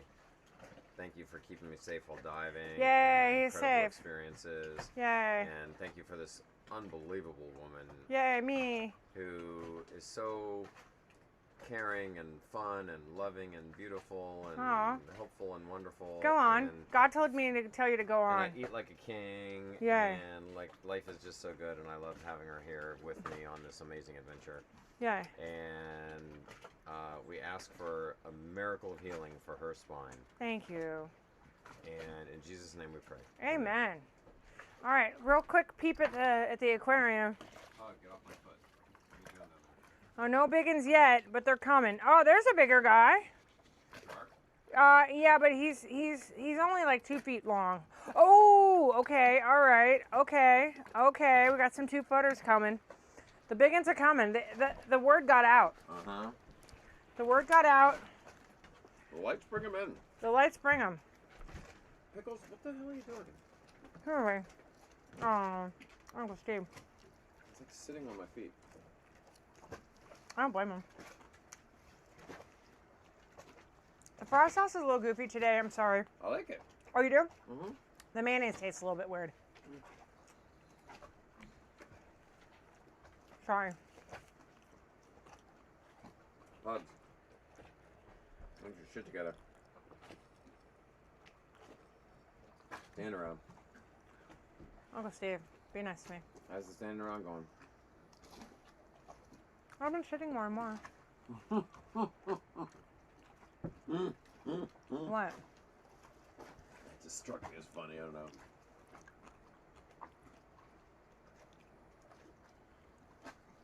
Man, look at this thing. Oh yeah. Tell me if it's okay to taste. Mm. Oh yeah. Really? Oh yeah. Good? Mm. Oh, good.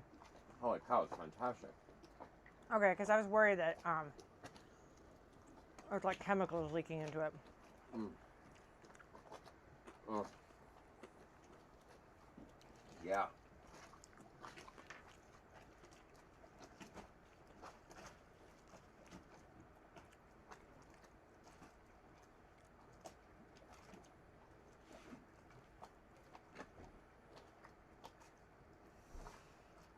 Mm.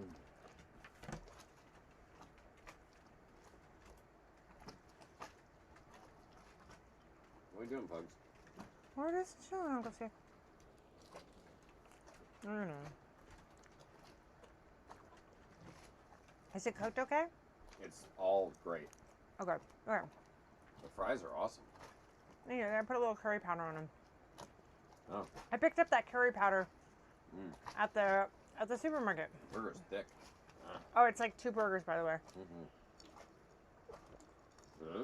Well, because there was like a mini burger, and I was like, what am I going to use that for? So I just piled it on top of your burger today. Yeah. Get it done. Like a mini meal. Yeah. How bad? Babe, I didn't die on my dive. oh my gosh. I was really worried you were going to die. Come on. You can't be serious. I'm always worried about you. It was a good dive. It would not have gone well if we tried to do Yeah, we would have fought, what we did in the South Pass. and we would have broke out. It was rough. Yeah. It was rough in here. Like Yeah. out there, it was brutal. Yeah. Not to mention, like you said, it's a long ride. Yeah, no, I know. It's a long way. That's why I said the only way I'd do it is if we picked up anchor and went over there. And their boat is basically a bigger rib, you know? Yeah, I've seen it. Yeah. So, like, it's fast. But still, it was probably half an hour Wow. sitting there like... A half an hour? Slam, slam, slam. A Maybe. half an hour? Maybe 20 minutes. I don't know. It was a long ride. Don't exaggerate, Steve. Yeah. Yeah. Wow.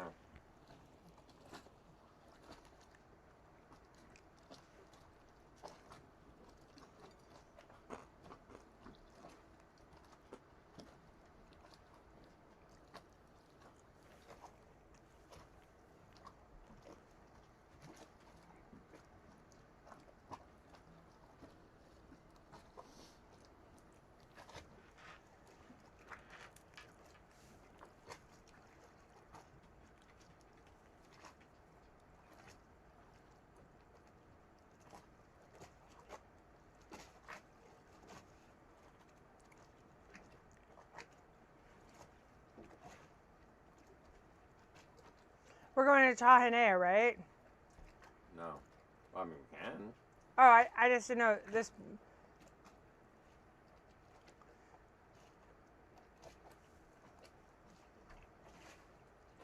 I guess they're in Makimo.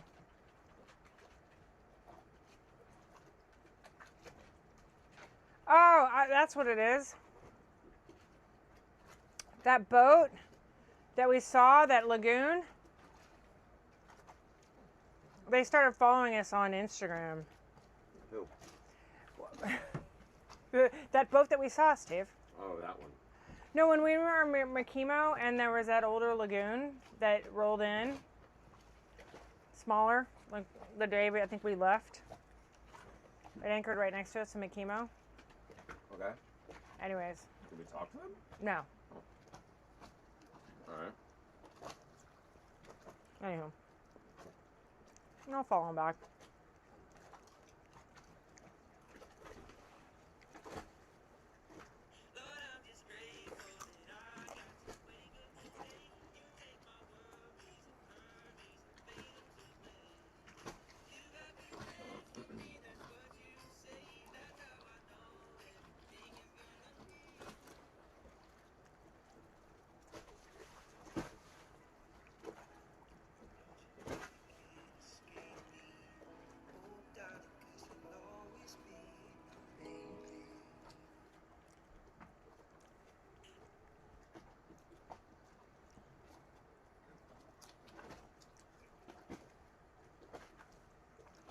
That's cool.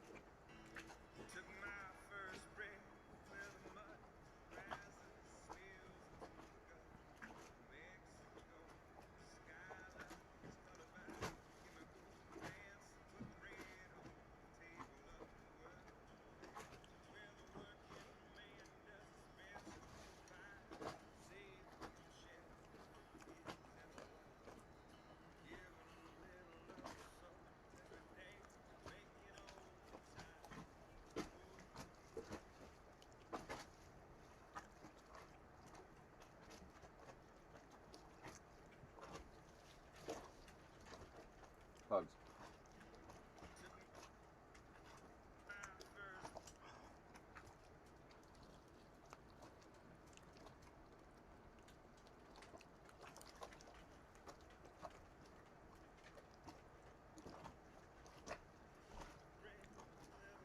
So that same operation goes down to the South Pass. Yeah. It's an hour and a half to get there. Oh, wow. An hour and a half to get back. Wow. Bashing. Yeah, I mean, I guess, depending on conditions. They do it every day. Mm-hmm. Today they dive North Pass, tomorrow South Pass. All right. That's smart. Mm-hmm. I saw that a lot of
One of my girlfriends, who I've known, I've known her since I started in the fashion business.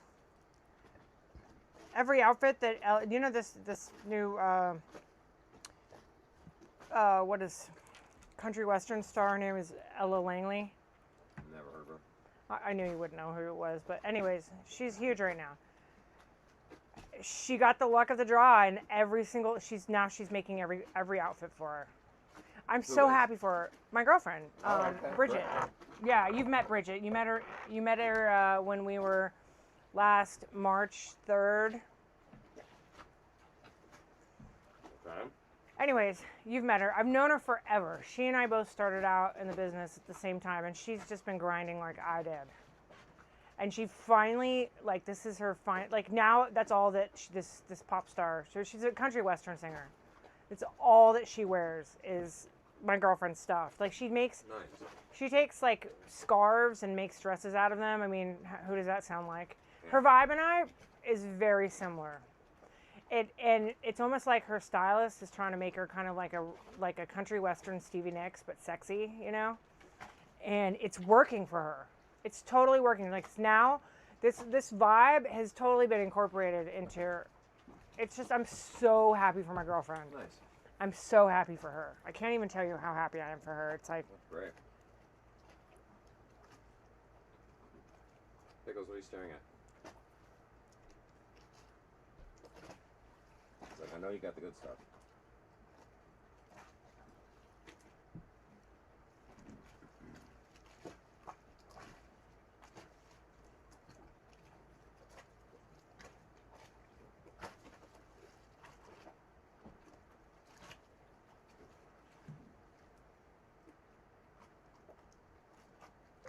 Team, Bridget.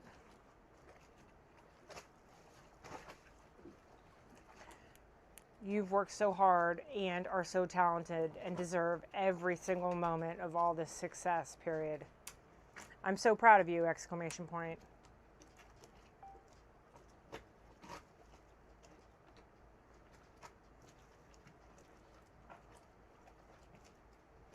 Literally has worked 25, you know what I mean? You always say, you're going to work 20 years for, you work 20 years to be what's that saying where you work so long, you're... Yeah, and then it all happens at once. Yeah, she's worked the same. Mm-hmm.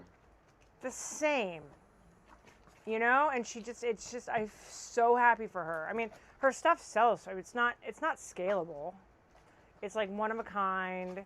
It's made for rock stars. Yeah, its dress is $2,000. It's worth every penny, but it's not something that maybe she could knock herself off. I don't think she'd ever want to. But I'm just so happy for her. That's what as a designer you work for that. I'm just so proud of her. I hit that moment. So proud of her. Good for her. Yeah.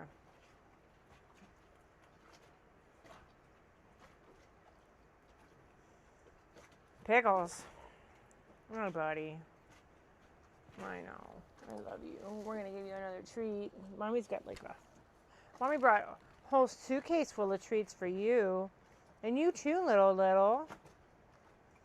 Mommy loves you guys. Man, I'm so happy for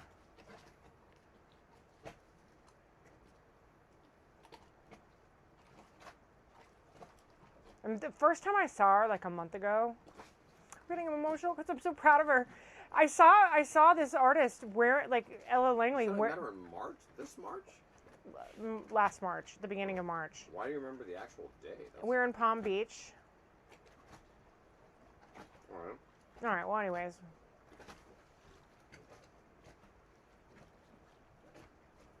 Is the event we went to in Palm Beach? Yeah. Yeah, she was there. All right. But anyways, I'm pretty sure I introduced you to her. She was like, "You're here?" And I'm like, "You're here?" I was like, "It's not a surprise that I'm here," but I'm like, "You're here?" She's like, "Shh, don't tell anybody." But the minute, when I first saw her wearing it, I was like, "That's Bridget's dress." I was so proud of her. Nice.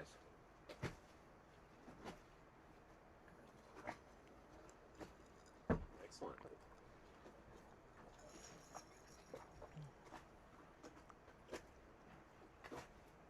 I'm proud of her. Oh, good for her.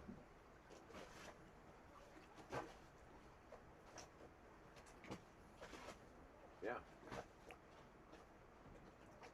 Are you done? Yeah. Oh, wow. All right, Steve finished all his food. I'm stuffed, man. Well, cheese board. I shoved that into my mouth. Let's see, where are we at? Where are we at?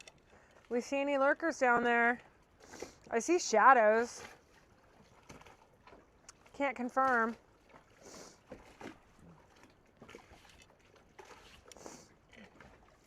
Can't confirm. All right. Shoved it into my maw. I did. Shoved it right Good. in. I'm glad you did. Right, Pugs? Pugs, let me think about it. All right, so we want to go hit up the aquarium. Yeah. You ready? Yeah, let me Is clean. there anything there? I mean, there's a lot of fish. And the zebra shark. I mean, leopard. Is it zebra sharks?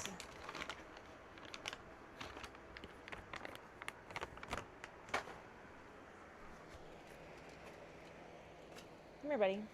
Come here. Come on.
All right, I think we are ready for the aquarium. I don't know if we're gonna get excitement today, but at least we can see all the fish.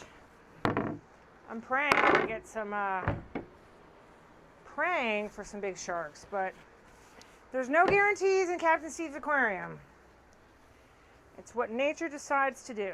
Right, Pugs? Do you want me to touch up your cocktail before we go? Sure. Pugs, you guys are on your best behavior. Oh, sorry. Yeah, you're making them good and strong. I'm all drunk. Are you? Shut up, really? Just saying. I'm just saying. Yeah. It's real. Struggle is real. Okay.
Sharks. Come out wherever you are. Cheers. Let's go, sharks. Let's go. Cheers. Here's Sharky Sharky Poo Poo. Let's do Sharky Poo Poo. All right. I will not be sitting on the bottom step. Let's bring the crew. Yeah, I know. You're supposed to do that, Steve. I can't do that. Alright, you guys want to go out and see if there's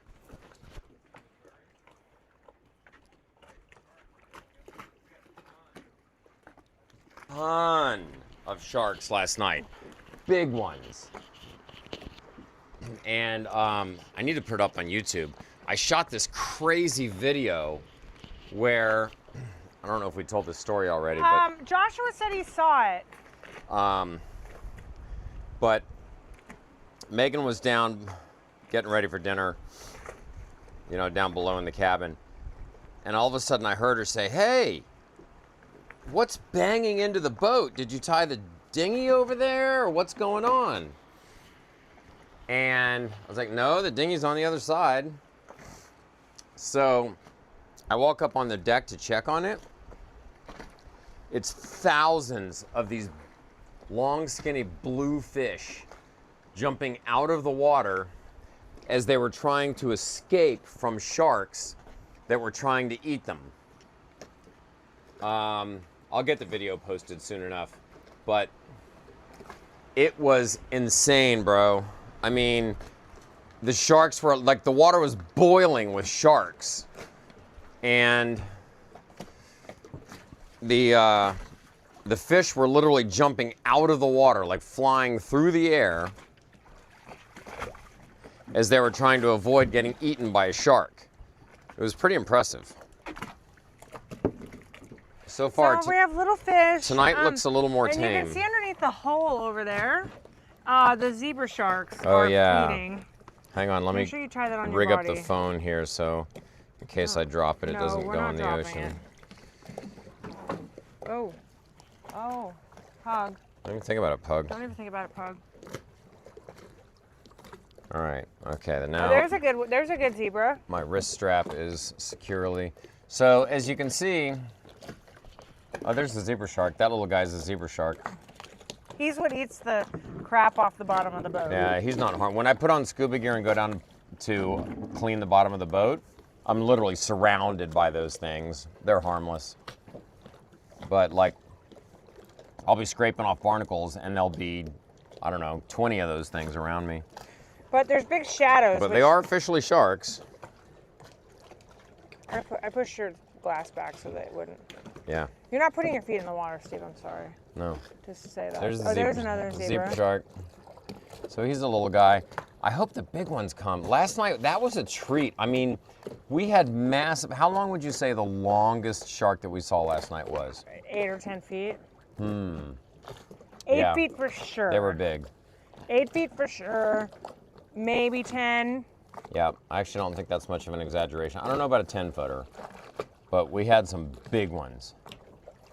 So far tonight, it's just all these little guys. Blah, blah, I blah, don't little know. fish. Yeah, little fish. But you'll start seeing their shadows. I think when they get more comfortable, but you'll see their shadows below. Well, and I also, whatever that bluefish was that they were feeding on last night. Maybe the school was traveling through. Yeah, I mean, we might have just gotten lucky. I mean, it was the most insane thing. It was, there were probably 40 sharks around the boat. Yeah. I mean, they were just everywhere. And I want to put that, I don't want to post the video raw because there's a bunch of boring, I want to edit it down to its best moments. Joshua said he saw it, so I'm not sure where you put it. Maybe it's on Instagram. I mean, I put it on Instagram. You posted it on Instagram. I posted it on Instagram. Yeah, I haven't put anything on YouTube yet. Oh. Because it won't take me long to edit it and get it down to like the best segments. But, you know, if you put up a video on YouTube that is like, you know, long with boring segments, it doesn't do well. People scroll away. Oh, this is interesting. Look over here. So you can see that's the other hull, and the underwater lights are on. And right where that light is, the light attracts, you know, all kinds of fish.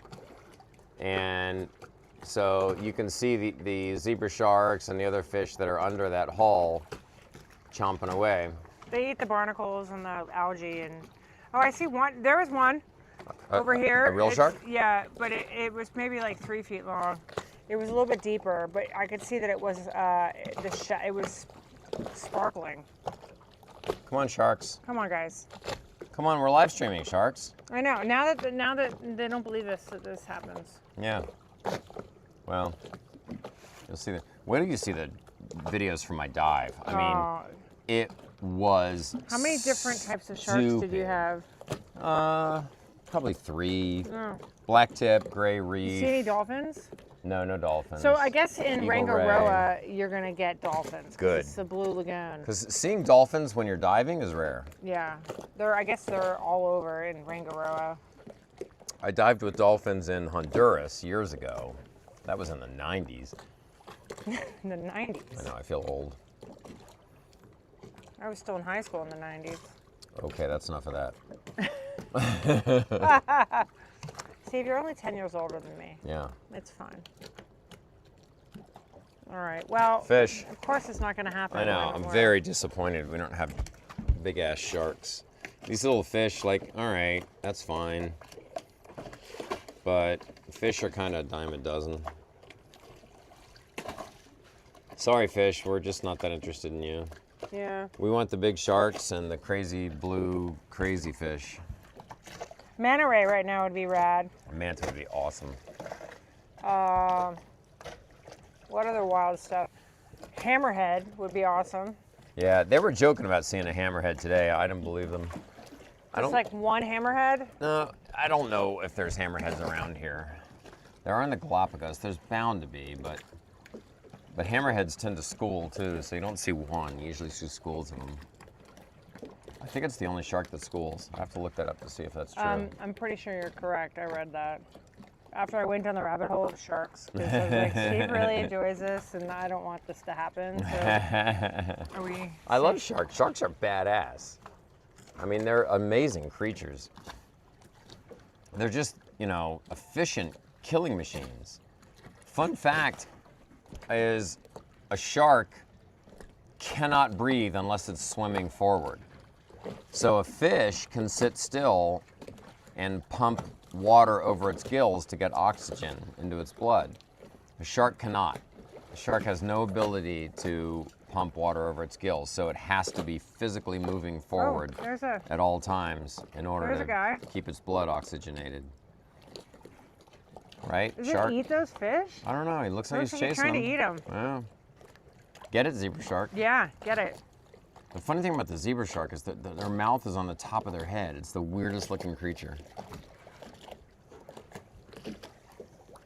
Well, Captain Steve's aquarium is Kind of sucks right now. is really not really living up to. Maybe you should just do white bright. Can you do white bright? I could try. Do white bright light, because you might like the fishing boats that have the white bright lights. Maybe that's the problem. It's not bright enough. Maybe. I could throw some meat in the water. I want you to shout when it turns white. Okay.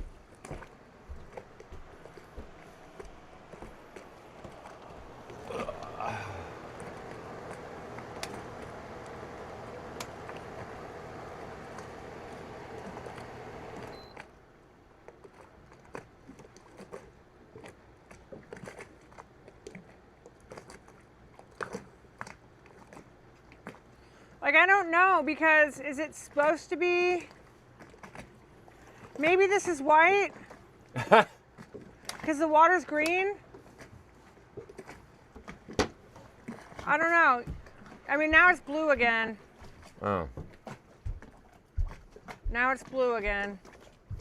All right. Yeah. Well, there's only two colors, blue and white. So. Okay, so I it's guess the it was other one. white. I'm sorry, Steve. It's okay. Because the water's blue. Yeah.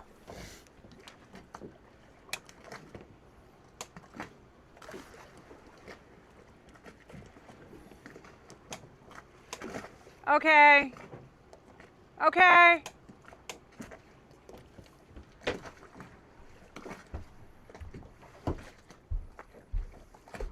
Pugs. Pugs. Sharks would think you're a tasty snack. Oh, now it's blue again. Oh, it's cycling. All right, tell me when it's white.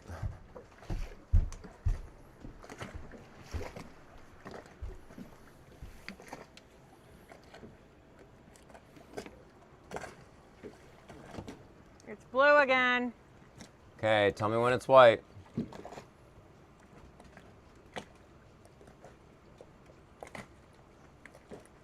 Okay, it's white. It's blue. What? I don't know, Steve.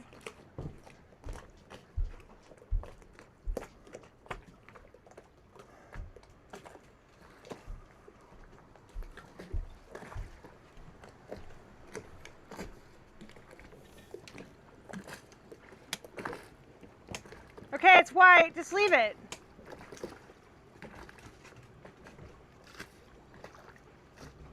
Is it Oh, staying- there's a shark.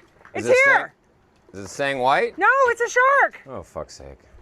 It's a shark. All right. Is it white? It's, yes, it's white. But the shark, now it's blue again. Oh, God. But the shark came. Well, forget it.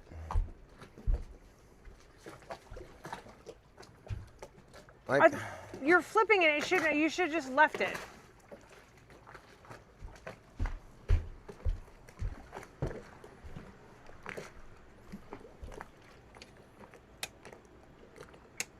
Okay, it's white. Just leave it. It's gonna come, Steve. It's gonna come. Oh, there it is. There's one. all right, let's see if we got There's a real one. shark here. There's one over there. Oh, yeah, that's Yeah. a real one. That's a big one. Well, it's Yeah. it's only like maybe 3 or 4 feet. Let's see if he There comes it over is. here. There it is. Right Yeah, there. You can see him a little bit. You can see him. Hopefully he'll come over. Yep. Now the color's white. It's Oh, staying. there he is. There he is. There he is. There's Sharky Boy. Hi, buddy. What's up, Sharky Boy? Hi, Sharky boy. Sharky. Hi. Hi, Sharky. Sharky boy. Yeah, Sharky Boy. Is that his name? Yeah. That's the official name of him? Yeah. Sharky Boy? Mm-hmm. Hi, Sharky Boy. Hi. There you go. All right, finally we got one. At least one. All right, we gave you guys a shark. One. We just got one. Maybe we'll get more. Maybe. Maybe it's the white light that did it. Maybe.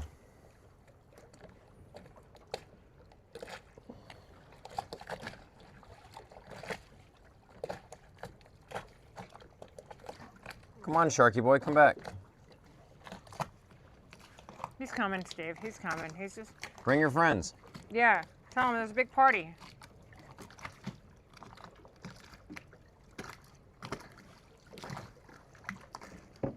Oh, there he is. He's back. Hi, Shark. He's back.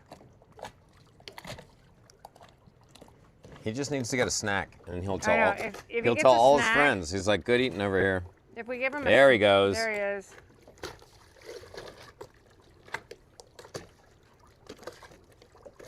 Oh yeah, he's cruising around. There he is.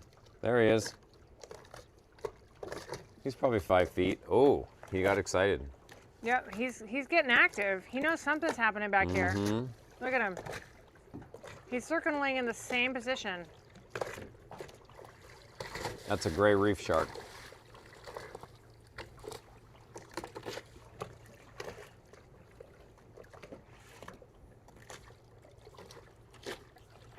Oh, hello.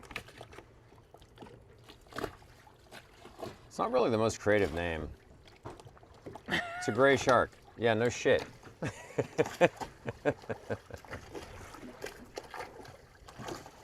Zebra shark. See, now that's a cool name. Like, God was like, all right, you're not going to be the coolest fish, but I'm going to give you a good name. I don't think God named him, Steve. Probably not, but Can you put your toe, not, oh, there he is. there he is. Put your toe not so it's sticking out, please. The shark can't get me. Oh yeah, he's patrolling. He's patrolling the waters. He's checking it out. Mhm. He heard that some Tuesday's hot. Yep. It was like a buffet here last night, Sharky Boy. Yeah, he heard. You're a little bit late to the party, bro. Buffet.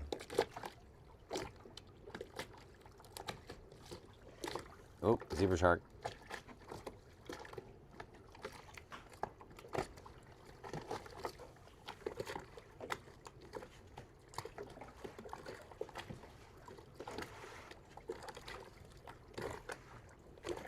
Actually, it's kind of strange though. Just one shark. They usually come in. Maybe he's scouting Packs. ahead. Like the rest of the sharks just don't want to get out of bed. Yeah, They're he's- like, yeah, go he's the see. scout. Hey Ed, go and check it out. If it seems worth it, let's go. Ed the shark. Totally. Oh, God. Ed.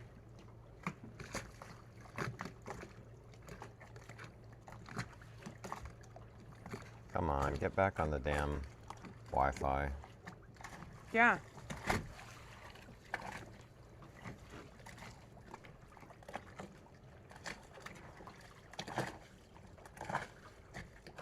All right. I hope we're reconnected now. Can't really tell for sure.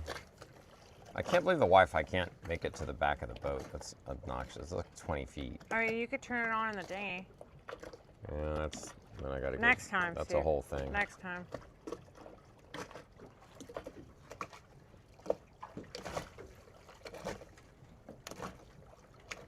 Ed. Ed the shark.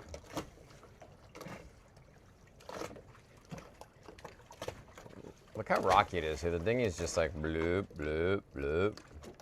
Do you think Ed left? He's like, yeah. Maybe. We haven't seen him for a Looks while. like a doozy over there. He's like, I didn't get anything to eat there the whole time. No, that was a waste of time. Good thing you guys didn't get out of bed. He's like, what's up with this Tuamotus and their ridiculous restaurant hours? I want something to eat. Yes. When I want something to eat, I want something to eat. I don't He wanna wants do it. Oh, sorry, it's 3:30. You're shit out of luck. Everything just happens really early here. Oh my God, you're like, seriously? Like, no Polynesian eats between lunch and dinner?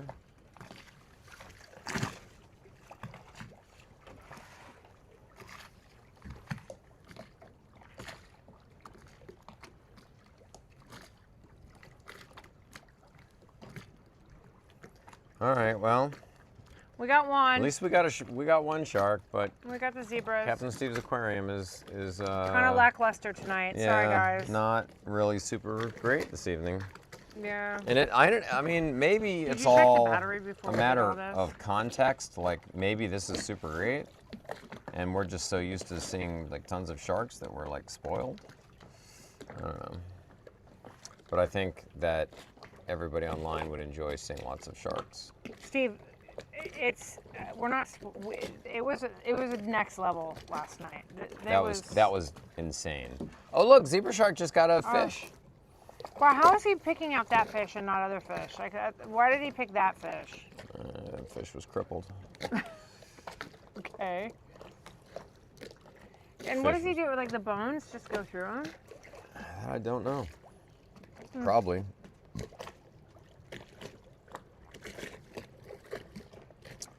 All right, well, we All hope right, to give boys you a and better girls. aquarium night, guys, but I guess that is Next what time it we get is. to the next, we'll do a harbor cruise, and when we get to the next, and a Captain Steve aquarium. Yeah. We Previous. should have brought out the camera last night. Last night was incredible. Yeah, it was. Well, we had already turned it off, and we were getting ready. Yeah. I was like, Yeah. All right, all right, well, that was fun. well, okay. All right. We'll see you guys tomorrow. Yeah. Wait, is Ed back? I don't see him.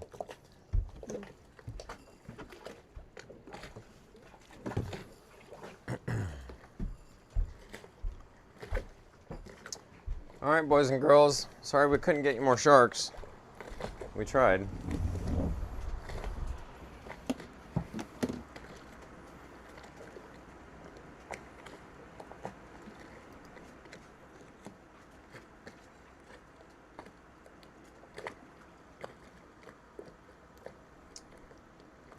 Okay, all right, everybody. Well, thanks for stopping by. We're gonna go ahead and sign off.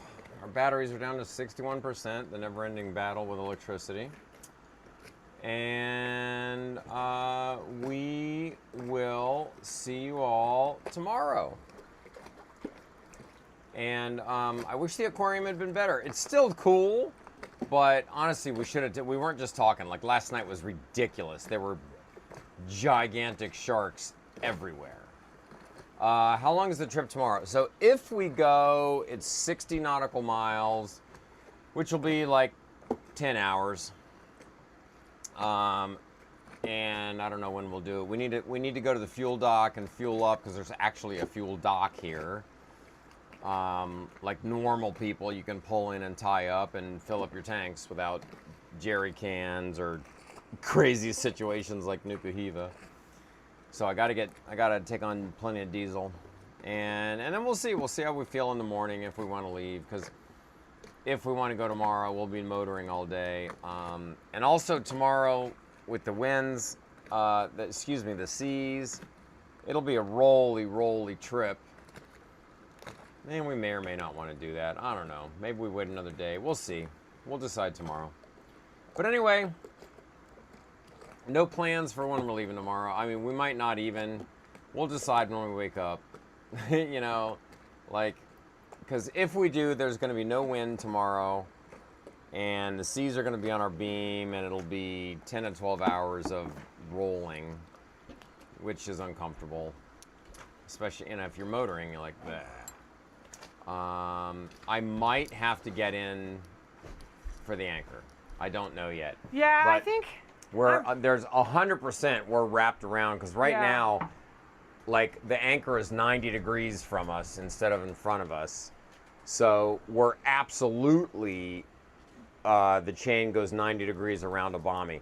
A lot of times I can get that off just by motoring forward and sort of pushing the chain forward of the bommy, and then Megan pulls it up from there. I'm kind of inclined to leave on Friday, to be honest. Like, I know. I'm not ready. Mentally, I'm not kind of ready. Well, let's go Friday then, because I we're all about doing what we want to do. So. Yeah, so I think now that we know that the weather's not going to be... If you said it's going to be rolly tomorrow, I really don't want to deal with that. Yeah.